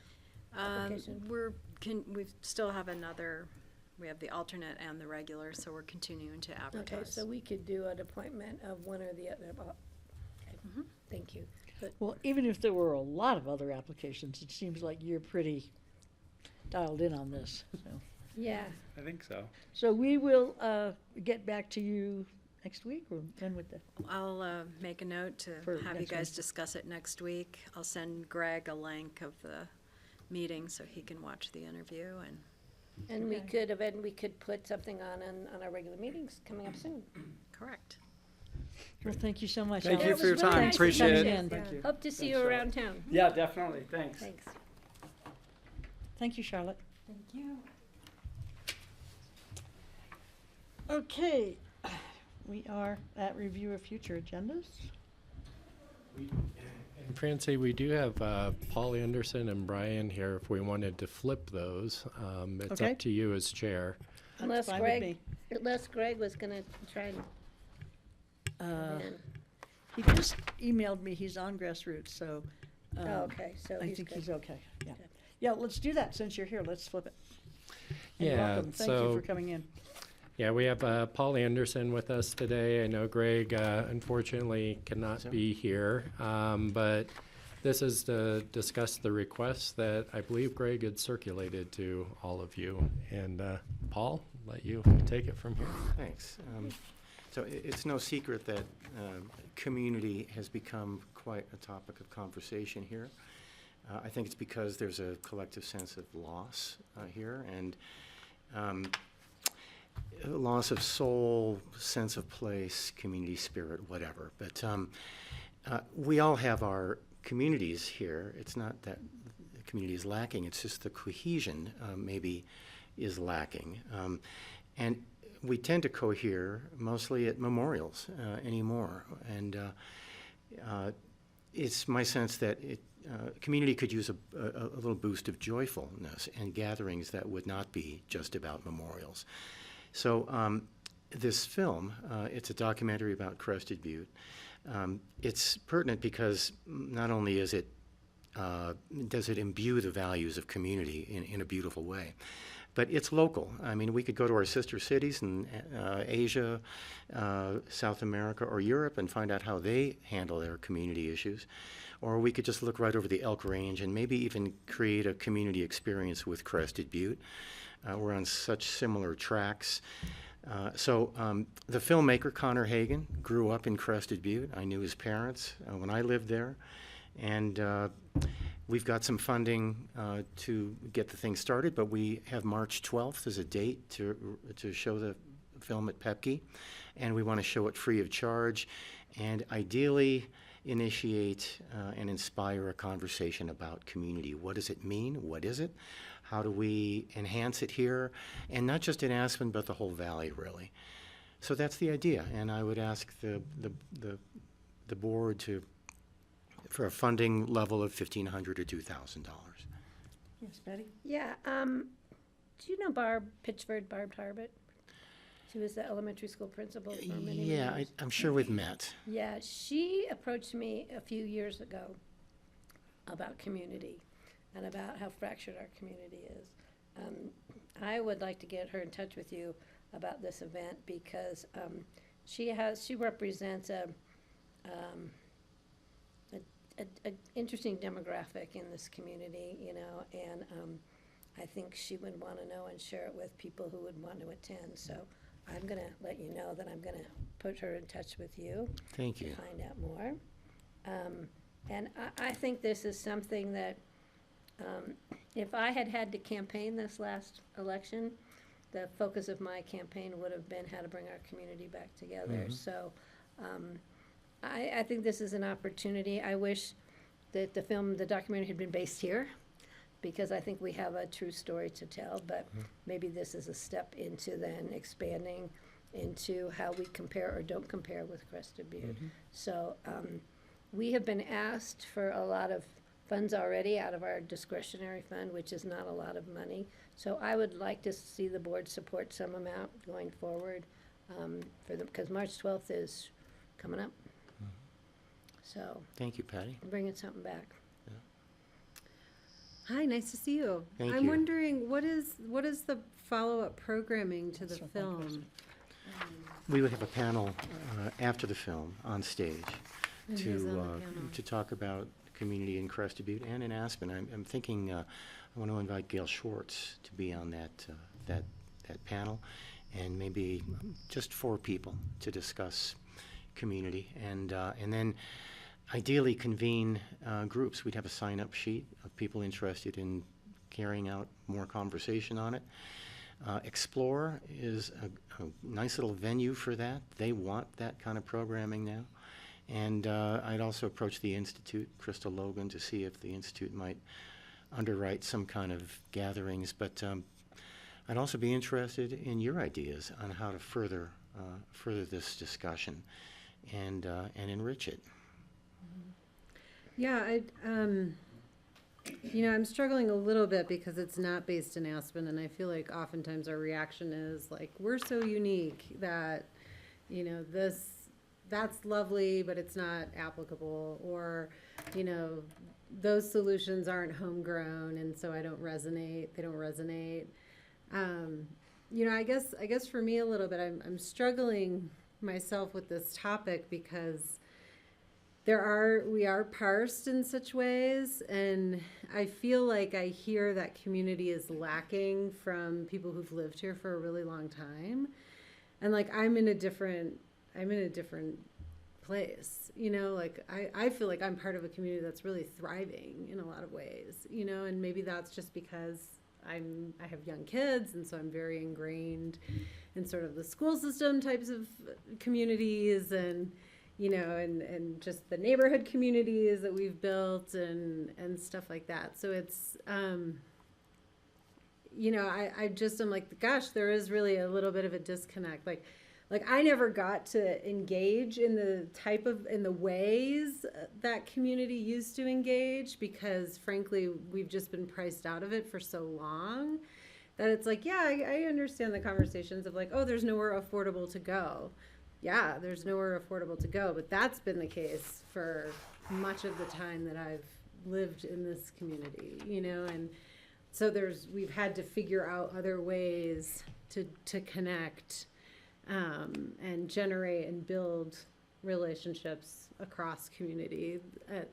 So I don't know, I guess I just would offer that of like the problem definition is not the same for everybody. When we struggle with like what does a healthy community look like and where is the gaps on that. And Crested Butte is wrestling with this now too. This film is, it's a bit of nostalgia, quite frankly, but it's also a beautiful portrait of a town that came together and stood up against a mining corporation in the late 70s, early 80s, and unified because of an external threat. And that's the beauty of it, is that when it's needed, community comes together, whether it's for memorials for people in need or natural disasters, crises, things like that. And to have just an appreciation for that value, I think, is what this film really connotes. And maybe it awakens something in people's hearts to really feel that appreciation and want more of it. So to have more interface with communities. I think second homeowners ought to be brought in as much as possible. And I've got a little bit of a strategy on that too. But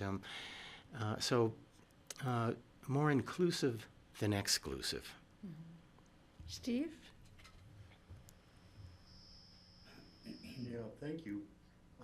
This film kind of reminds me of the film that was done a few years ago about Mountain Village, up at the top of the gondola by Telluride.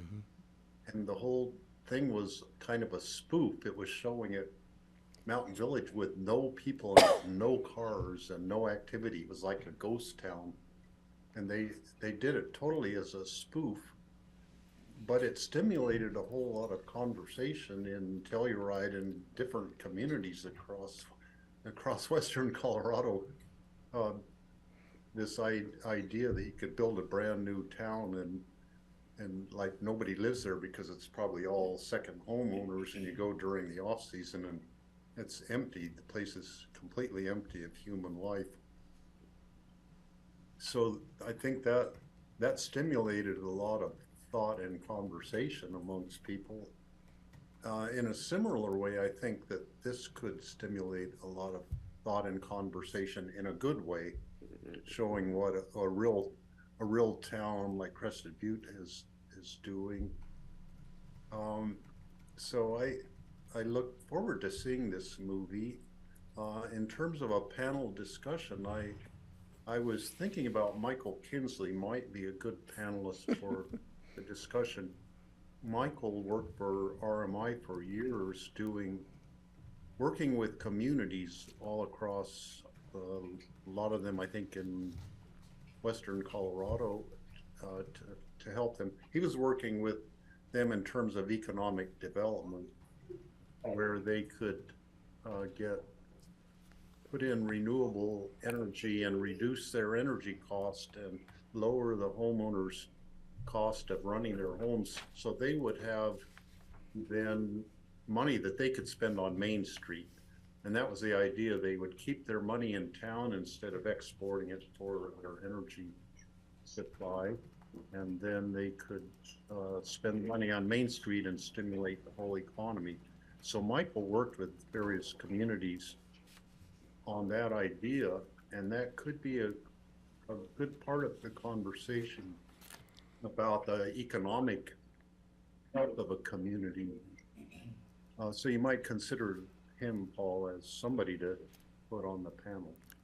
I've thought of him, and we'll approach him on that. Thank you, though. It's a good idea.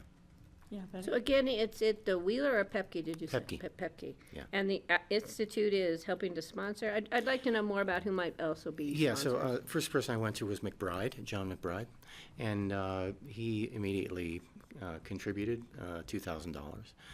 Then I went to Aspen Journalism, and Curtis Wackerly matched that.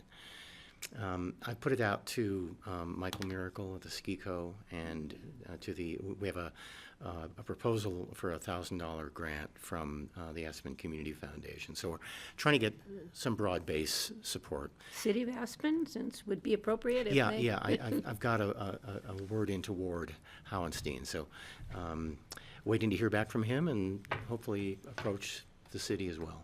Okay. I think the city needs to be a player in this since... Yeah, it would be good. Well, thank you, Paul, for coming and talk to us. Yeah, Sure. I appreciate You may it. know I don't live in Aspen. I live in a different part of the county, and so I've really never been a part of the Aspen community.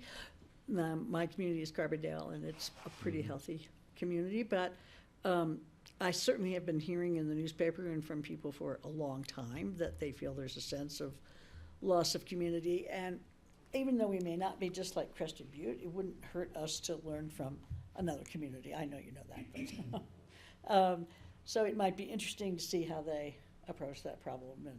And so I would be in support of this, and I would attend.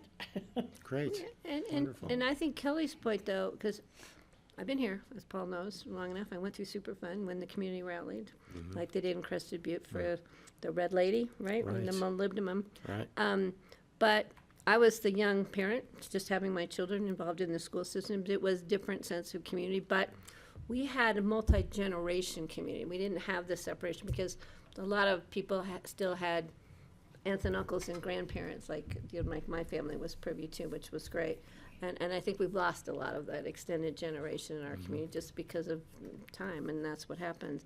So I think it'd be great to have representation as part of this discussion, as part of attendance of those multi-generations. So we need to really reach out to the schools, and ACRA would be also a great partner in this, because ACRA's been talking about community for a long time.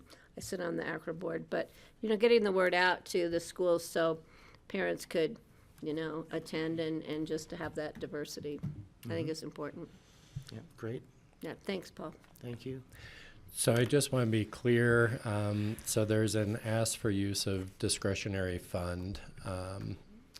And Paul, I think you said between, You said 1,500 and 1,500. Yeah. The 2,000, I think we need to have more discussion on the amount. Yeah, I would, And it would be a tax-free donation to Aspen Journalism. They're hosting, basically, through their nonprofit. Okay. Well, I'd be comfortable doing what we did with ACES, where we commit 1,000 and see how you do with the other people you're asking. You need a total of how much to pull this off? It's about between $5,500 and $6,000. Yeah. What do you think about that? I don't know, Kelly. To me, I'm not comfortable with this use of our discretionary fund, not because I don't honor and respect you. I really don't think this is like a broad-based purpose.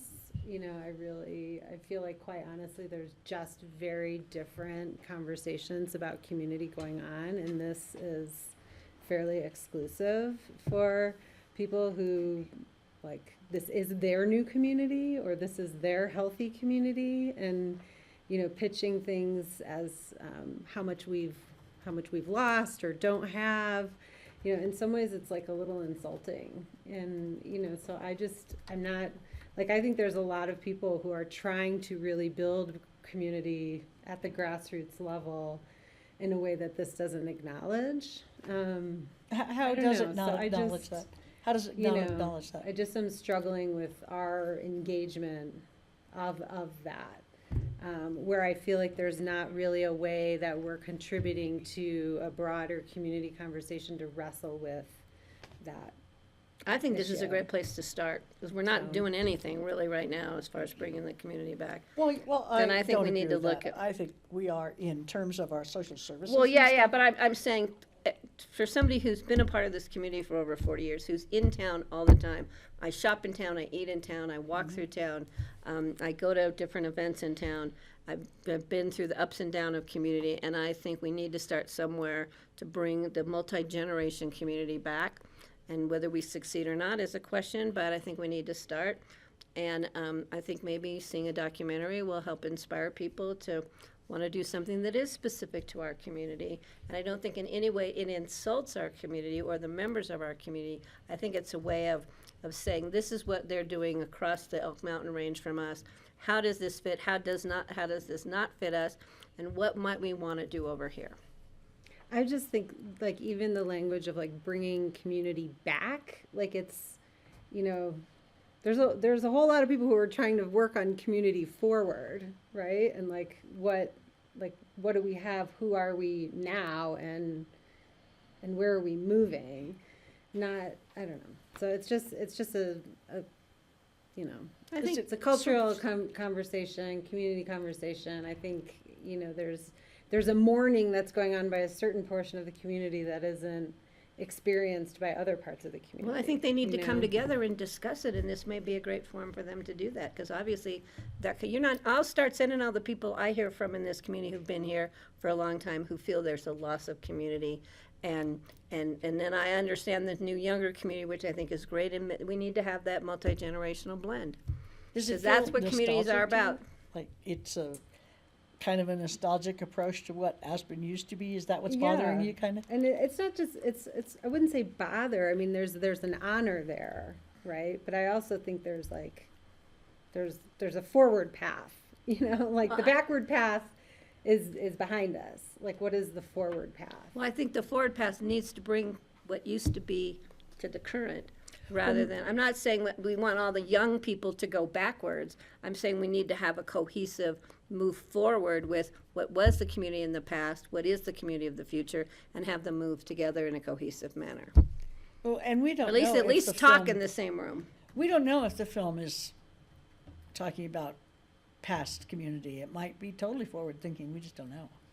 Is it forward-thinking, or is it dwelling in the past? Or? It starts in the past. It starts when Crested Butte was a community of about 300 people, which is when I first lived there in 1970. And then it goes into the mine issue, and then into the resort development, into Vail buying the resort, and the changes that occurred there, and how people there have reacted and are trying to hang on to what was before. It's a Vail resort, is that what you said? Vail. Yeah. Vail, yeah, about Crested Butte. So it's a transition. It's a community in transition. We all are. All communities are. And it's just another example of a community that's wrestling with its identity. And I think it's a healthy thing to examine and explore and reflect on. We don't really have time to have a lot of further conversation on it. I would recommend, Paul, that you do your other asks with ACRA and the City of Aspen and Okay. the Institute, and then could you get in touch with John and let him know if you get your funding through them? Sure. And if you don't, could you come back and talk to us again? Sure, happy to. Is that Yeah. okay with you guys? if And then we can approach maybe it have that way? Greg and Steve Yeah, in the I'm, room. I'm What'd you okay to say? be a And Greg and minority Steve. in this, Yeah. but and again, I would like to see it, I would like to participate, I'm just not sure that this, for me, is what our BOCC discretionary funds should go to. Sure. So if you're okay with that, Paul, Oh, it sounds sure, like absolutely. we are, And- but and Steve, you're thanks- okay with that? Yeah. Thanks for taking the time. Great, I thanks, Paul. appreciate it. All Thank right. you very Appreciate it. much, Thanks. really appreciate it, and I'll look forward to seeing the film. Okay. Okay, we have Brian, Okay. we have Brian sitting here. Shall we get Brian up? And Yeah. Brian had distributed a letter of support for a grant on Cottonwood Pass safety improvements, and so we wanted to talk about that briefly. Yeah, that'd be great. Hi, Brian. I don't know if I got that letter. How did I get that letter? Yesterday. It was an email yesterday. I was in the middle of scrapping my email yesterday and trying to figure out how to get me into Google systems. It's a long story.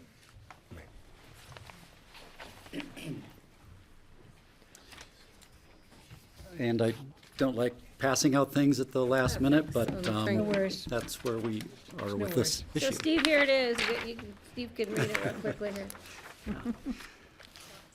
So we belong to the Intermountain Transportation Planning Region, the IMTPR, with Eagle, Garfield, Pitkin, Summit, and Lake counties. And recently, CDOT came forward and said they would like to see the Intermountain Transportation Planning Region support 2 grant requests. One to create 3 wildlife crossings on I-70 near Vail Pass. And the other, Constructed ones? to construct them. Yeah, okay. Mhm. I think it's both. I'm not sure it's, Okay. I'm not sure of the design, Patty. And then the other, which is really the reason I came, is to support a grant funding for a resiliency project for Glenwood Canyon that would provide funding to maintain Glenwood Canyon's bridge expansion joints and the railing there. But the kind of the politically charged issue is provide funding for safety improvements to Cottonwood Pass. And so I want to talk about Cottonwood Pass a little bit because that's really the kind of the politically charged issue here and what will be debated on Thursday at 10 o'clock in Eagle. There's not a resounding consensus around Cottonwood Pass for a few reasons. One is these would be state and federal funds that would be going to County Road, going from between Gypsum and, frankly, Catherine's Store. The road is only open half the season. It's closed during the winter. But when Glenwood Canyon closes, Cottonwood Pass is used by people to get around the closure point rather than drive north on 40 through Steamboat and around to Craig and back down because, frankly, going through Cottonwood Pass is shorter. So CDOT sees it as a resiliency issue to provide funding to solve some of the safety problems that exist on the Eagle County side.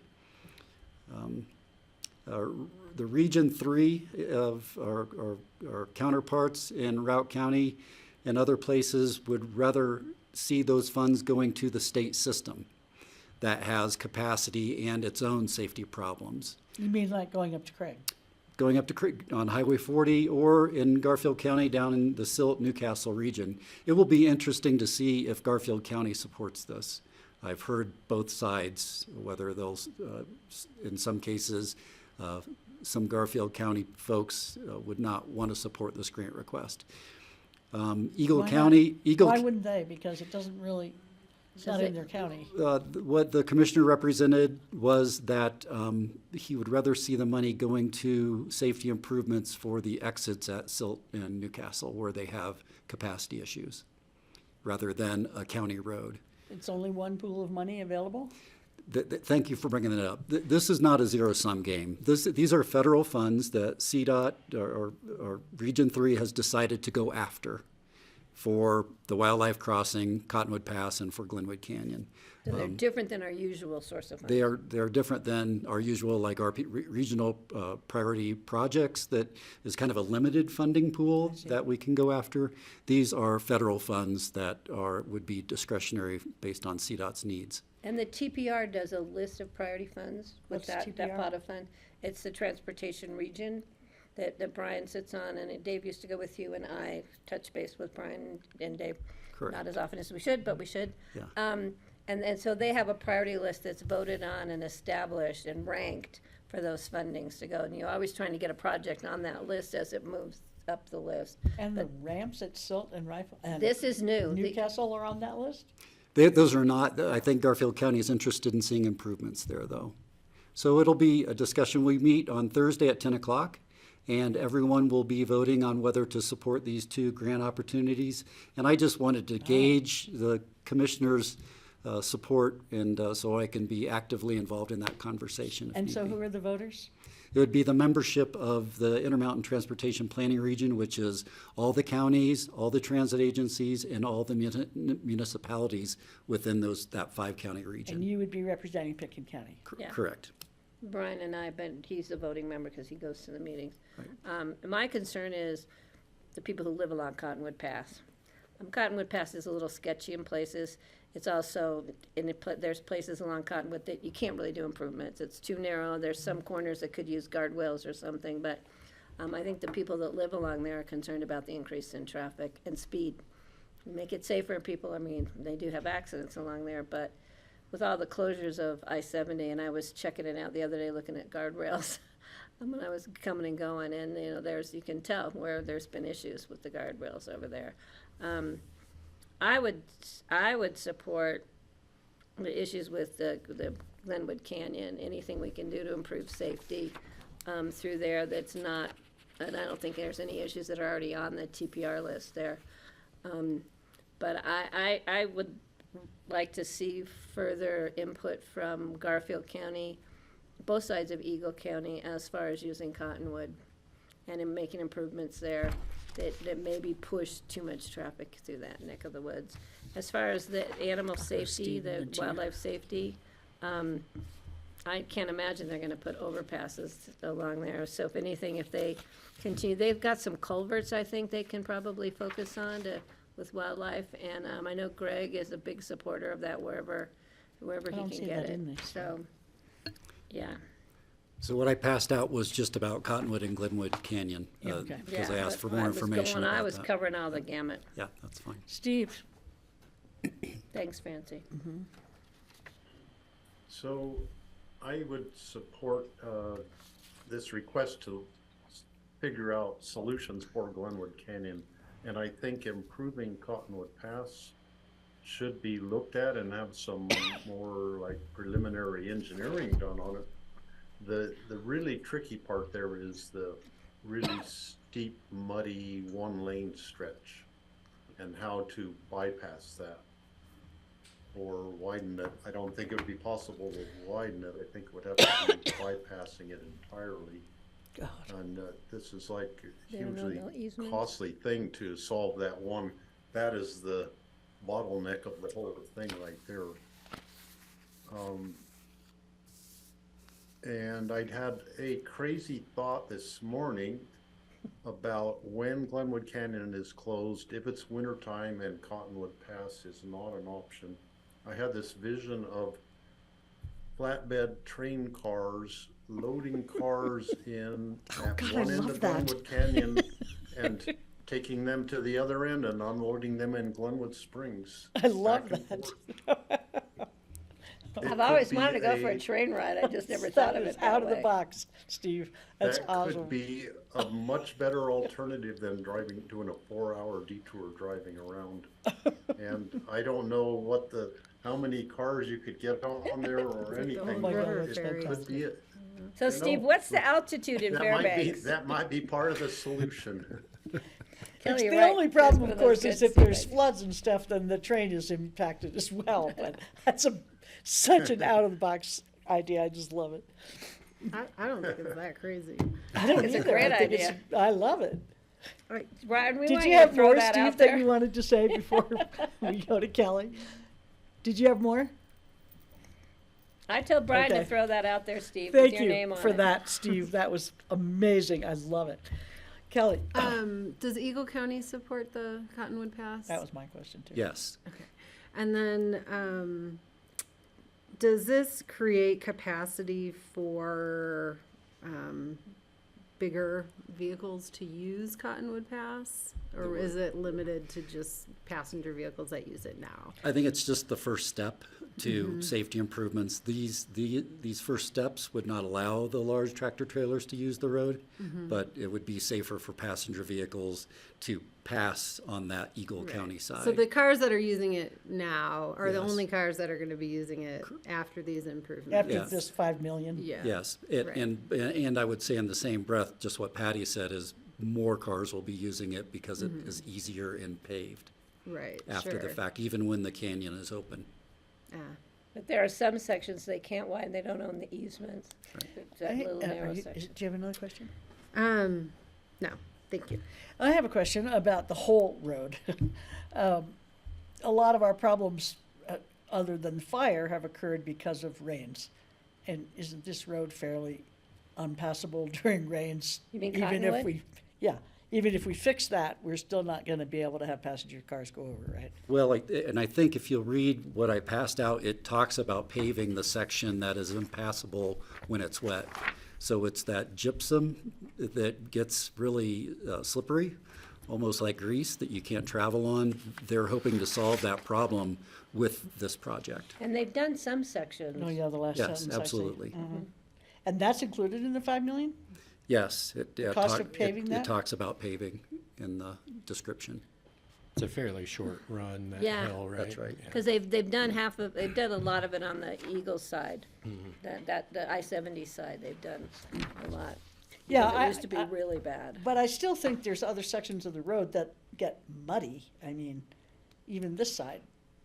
But do they have really good road base, so it's not a problem? They've done a lot of surface improvements since Oh, it they started being used when the canyon closed. There's been a lot of paving, a lot of millings placed, and a lot of road base placed. It's, I guess I haven't been up there for years, so. yeah, it's There's not some like places it that are used to still a be. little sketchy.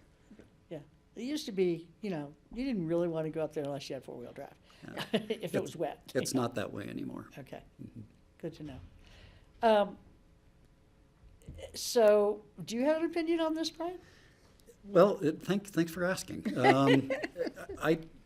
I'm concerned about the additional traffic that we'll be getting even when the canyons open, and that impact to the Roaring Fork Valley, because I think Garfield County wants people to be directed down to Catherine's store and then out. That's not So good. I think that's an issue. I think that there are other on-system needs that CDOT has that could use the money, but because of resiliency and the need to get people around Glenwood Canyon, this has come to the top of their list. And so I lean on our Region 3 partners with CDOT to know what's best for their system, and they think this is it. this is Yeah, what they think 'cause is the Cattle solution. Creek would make to get to 82. Catherine's Store, you have to go through that little windy, through people's yards practically, to get At to the at Catherine's this end. Store. At On this our end. side, the Roaring Fork side. But that is paved, right? That is- section Yeah, it's is Yeah, paved, but it's absolutely. pretty, but the Cattle Creek where Garfield County doesn't want them to go is actually the better route than the other, I think, to getting to 82. Well, I don't think we have a choice about that. No, we don't have a lot of choices about this. And Steve, sorry. The last thing I'd say is that I'm curious to see how Garfield County comes out on this and how their municipalities vote as well. And so I just wanted to make sure I'm representing you well.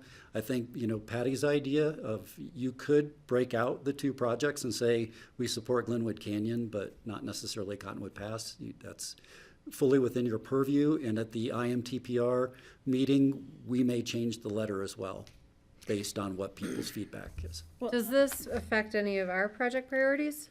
Do we get bumped further down the line? No, It's we a don't, different we have fund. no competing projects in the RAISE grant program. Good And question. will this reduce the traffic on Independence Pass, do you think? That's a good question. In the Don't summertime, know. rather than going Cottonwood if the canyon closes? I think they're two different routes that I don't know about that. It might. Well, I have to tell you, it makes me really sad to think about a lot of cars going over, more cars going over Cottonwood and a bunch of construction over there. It's like fairly untouched. But if it's your recommendation and it's CDOT's recommendation, and that's the way you're inclined to vote as the person who understands this situation way better than I do, I would say yes, vote for it. But I think in the improvements with guardrails and stuff in Glenwood Canyon's important. But it just Well, depends. why? A semi's just gonna take them out again. Because it's me, they drive along there where they're gone right now, it's a little sketchy. But I think I don't see the Garfield County side. I mean, they've had issues with the thought of this, especially since it's partly their county road. So, and they didn't want to put any funds into it. So, Well, are you guys okay with Brian voting for this? I'm a little torn. These are the slippery slope issues that you look back and go, oh, shit. Literally. Like if, creating a road that tractor trailers will ultimately get to use is not a good not idea. something I'm super excited about, but, yeah. I'm just the safety concerns and more traffic. I mean, there's some sections there that they're not gonna touch, that are gonna be with constant coming, because it's gonna be going both ways. I have a couple more questions. Would Eagle County fix this part of the road anyway, without these funds? I don't know the answer to that question. What do you think? I really don't know. I can't speculate on Eagle County's budgetary constraints. Yeah, I think it's difficult for us to speculate, although it has been an area of concern and response for Eagle County, and I suspect they would have done that. I think Eagle County is looking at this as, an issue that has been created on the road because of the inability to keep the canyon open. Mm-hmm. And so they're just looking thinking for about state partnership. The That makes traffic sense. that's gonna go through Gypsum, I didn't even think of that. Yeah. Because to get from I-70 to Cottonwood Pass Is residential. is residential, and it's a quiet little 2-lane, kinda neat. You go by the little farms and by the big trees and the ponds and the ducks, That's before what you I'm hit. saying, the whole thing sucks. Yeah. But, I mean, Well, our is there valley opportunity to close it? I mean, it doesn't have to be open. Cottonwood Pass, you can open and close it in emergency situations. Like it's open because it's an emergency and it's closed. It's open by right to- all summers, it just closes in the winter. Right. Are they imagining that it would be open in the winter if we do this? It would not be open in the winter. They're not They've talked proposing, about it. they're not proposing to plow the road. But it has been discussed. Has been talked about. So this is not an alternative route for most of the semi-accidents. Correct. In the wintertime, that's right. And do the companies who own these semis, are they liable for any of the damage to the canyon construction? If it's a traffic problem that they've caused, I think there's liability assumed by them. Just like if you hit a street light on Main Street, you have to pay for the street light. I mean, I guess I'm inclined, the localized traffic issues in Missouri Heights and Gypsum are issues of Eagle County concern. And they have authority to deal with those. If they wanted to close the road outside of an emergency access, they could do that. Right? So I guess I'm leaning like, I could support this because in emergency situations, it creates a safer passage, as the Yeah, only but route around. Once Only it's improved, route people can, around. people are gonna be going to Costco the short way. But unless they decide we're closing this road until it's an emergency. I don't think They chose to put Costco there, so. No, they but I want don't think people to they go to close it. Costco. It's not a road they can close. That's a good question. I think it's open in the summer for use, and it's just closed in winter because they don't plow. I Here's don't think it's Steve, when or they here's close Greg. on and off. But they Here's what could. Greg says. But they could. That's a question. I don't know.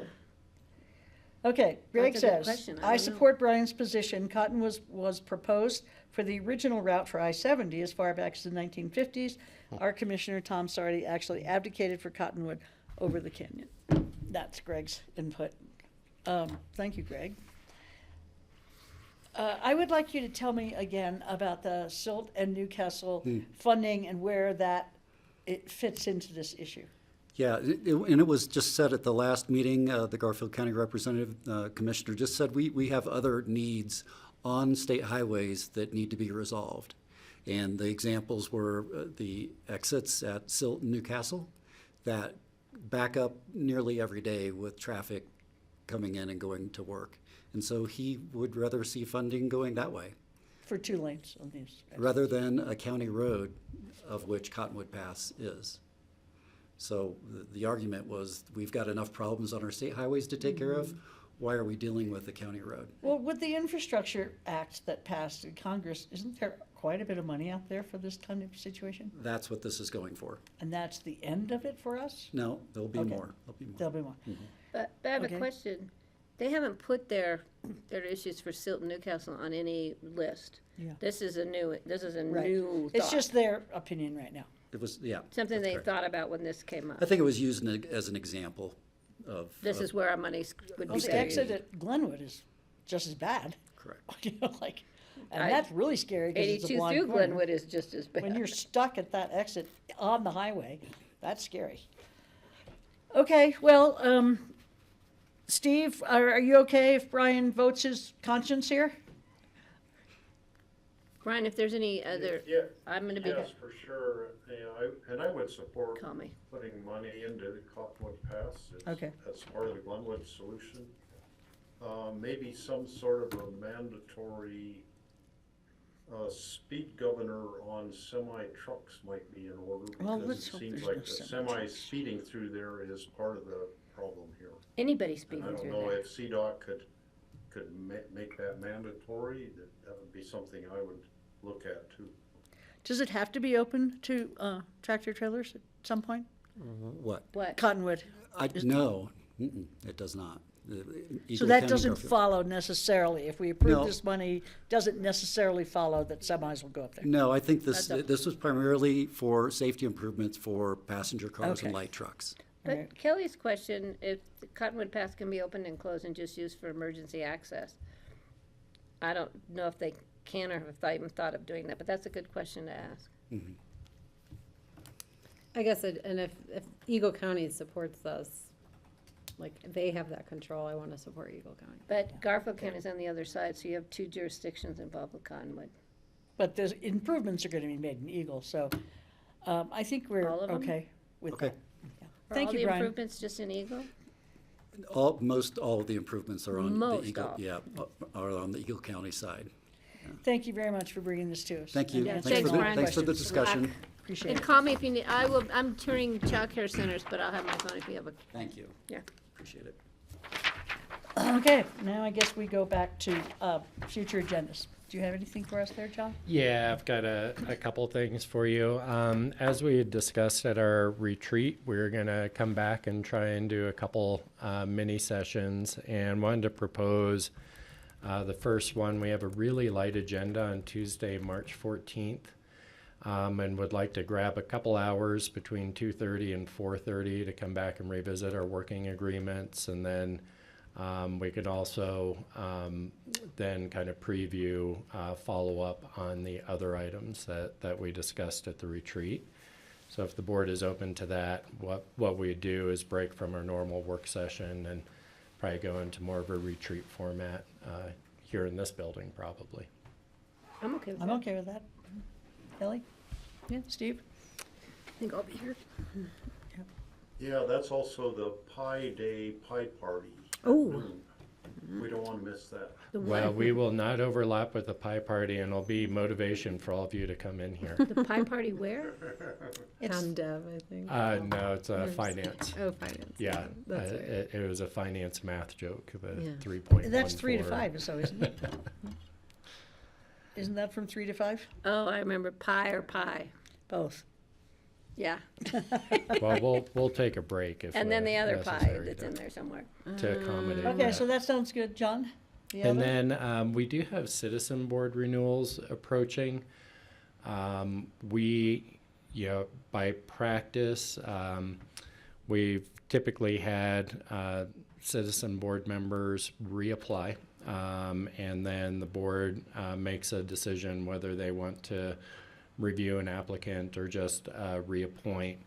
There have been a couple boards where you all have required folks to come back in and re-interview. We do have airport advisory board members already coming up. Oh my gosh, really? As we have that Wow. staggered. You know, and just wanted to check in whether we needed to plan for interviews again, or if you're okay completing renewal applications. Current members up for renewal on April 1st are Howie Mallory, Bruce Gordon, Barry Vaughn, and Catherine Christoph, who's actually the Basalt representative. Yeah, I think my recommendation with a board that's just getting on its feet right now would be to go ahead and have applications submitted, and you can review, and if you want to do interviews, otherwise ask for the reappointment. That right now this group is just gelling. Well, if we took Barry Vaughn off right now, that would be a disaster. Well, I do have a question. If there's an attendance issue, we usually like to know if there's been an issue. Yeah, No? Rich, can you speak to that? Yeah, sure I can. No, there's not. They have all been very well attended by all 4 of those members. Okay. Yeah, I agree with John. Let us review their applications and give a nod. or I probably not. don't even need to review their applications, but if that Yeah, actually, I has to don't. happen. But I would just say, If they want to renew, you know, Well, there is that. That will give you an indication whether they want to renew. yeah. But it has been a very active, I think as Rich said, it's been an active yeah, I don't want to and really involved change board. membership at this point. I really don't want to. We spent a lot of time going through this and thought these were the right ones, and I don't see any reason that they And they've aren't. all been attending, so that's good. Yeah, and this would be a re-up for a 3-year term at that point, so. And that would be in concert with what you do with most. You're still reviewing. You still have the opportunity if you want to do interviews and such to bring those up. It's just a question because we hadn't done it with the AEB before. The only one we really do is P and Z, right? P and Z, we And interview OST, everybody. I believe. Yeah, those 2. Steve? I would say that in the future, we might want to do interviews of those on the Airport Advisory Committee renewing. But since they've only been on there for such a short time now, I don't see any need to do in-person interviews. But it is an important board, and in future years, when we haven't talked to them for a couple of years, then we might want to start doing the in-person interviews. We Okay. can visit that next year. Thanks, Steve. So I think we are at this time thinking we probably won't do in-person interviews, and if we have to review their applications, I suppose we could, but Yeah, and you can make that decision at that point if there's any change. okay, That's all I have for future agendas. okay. And Can I just throw this out real quick? I just got a text message about the installation of the plaques for Veterans Park. Should I have them they're planning on President's Day, so the whole troop can come down and shovel the area and then they have somebody installing the plaques. Should I have them run that through facilities? Yeah, well, I think, whoops, Rich just left. Oh, Rich is here. Rich, did you Oh, hear yeah. that? Yeah, Sorry to what interrupt. was it again, Patty? I'm sorry. The plaques for Veterans Park are ready to be installed, and the Boy Scout troop would like to do it over the President's holiday. They're gonna come up and shovel the area. Is that okay, or do I need to run it by facilities? No, I think that's fine, Patty. But I think it's a good idea to do that. I can reach out to Scott. Okay. the If they vice need to elected. talk to me and I can put them in touch with Sheldon, I'm sorry to interrupt you guys, I just wanted to address it while it was in front of me. Thank you. No, that I'll let him know. Mhm. Thanks. Thank Okay. you, guys. well, we have 9 minutes before our scheduled special session, executive session, special meeting. But so we are at board discussion, or board open discussion. I just have a future agenda thing. I think I'm gonna tell the city that if they need an election judge on the 7th, that I'll work with them. And that's a regular or work session It's meeting? a work session meeting, Tuesday, March Okay. 7th. So I may miss Okay. that day, 'cause it doesn't, That Yeah, sounds I'm great. gonna do the 23rd I and can get caught 24th up as an election judge. what's on there. Okay. Thanks. John, do you have any open board discussion for us? I don't have any additional open discussion. I'm good. Kelly? I will be bringing forward information about the housing summit that, The 15th? yeah, the Habitat for Humanity is scheduling for the 15th. There is a funding request to support that. Geez, everybody's coming to us for money. Yeah, and there's also a request to attend and allow use of Pickens County logo and market broadly. So I will forward the information that I have and we can talk about it at Okay. next week's. The 15th? Yeah, isn't that a? March 15th. It's all day. I believe that is I'm almost there. Good grief. How did I get so far away? Is it what day?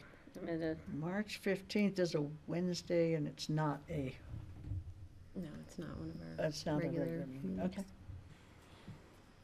I have nothing, Steve? it's a CCAT Standing Policy Committee meeting. Kelly, did you have anybody respond about the meeting this Friday with Liz Velasco about Glenwood Canyon? I don't recall. I didn't respond, I'm not You meeting. were asking if Yes. any other commissioners would be interested in that. No. Are you available? I would be available. Would be 8 o'clock my time here in the morning, so that works. Okay. Unless someone else, And Francie, I are would you need, interested? whatever the Zoom link or whatever, if you have that. I'm not sure if that was in your email or not. Let me double, Oh, sorry, let me double My car check. has a doctor's appointment that Oh, right, day. you said you might be able to join from Yeah, from Chevy. the auto body. Do you and Steve want to communicate as to who might, and there is a Zoom link in the meeting invitation that I forwarded. What is the meeting invitation entitled? Does it come from you? Or does it come from somewhere else? I had forwarded it from Representative Elizabeth Velasco.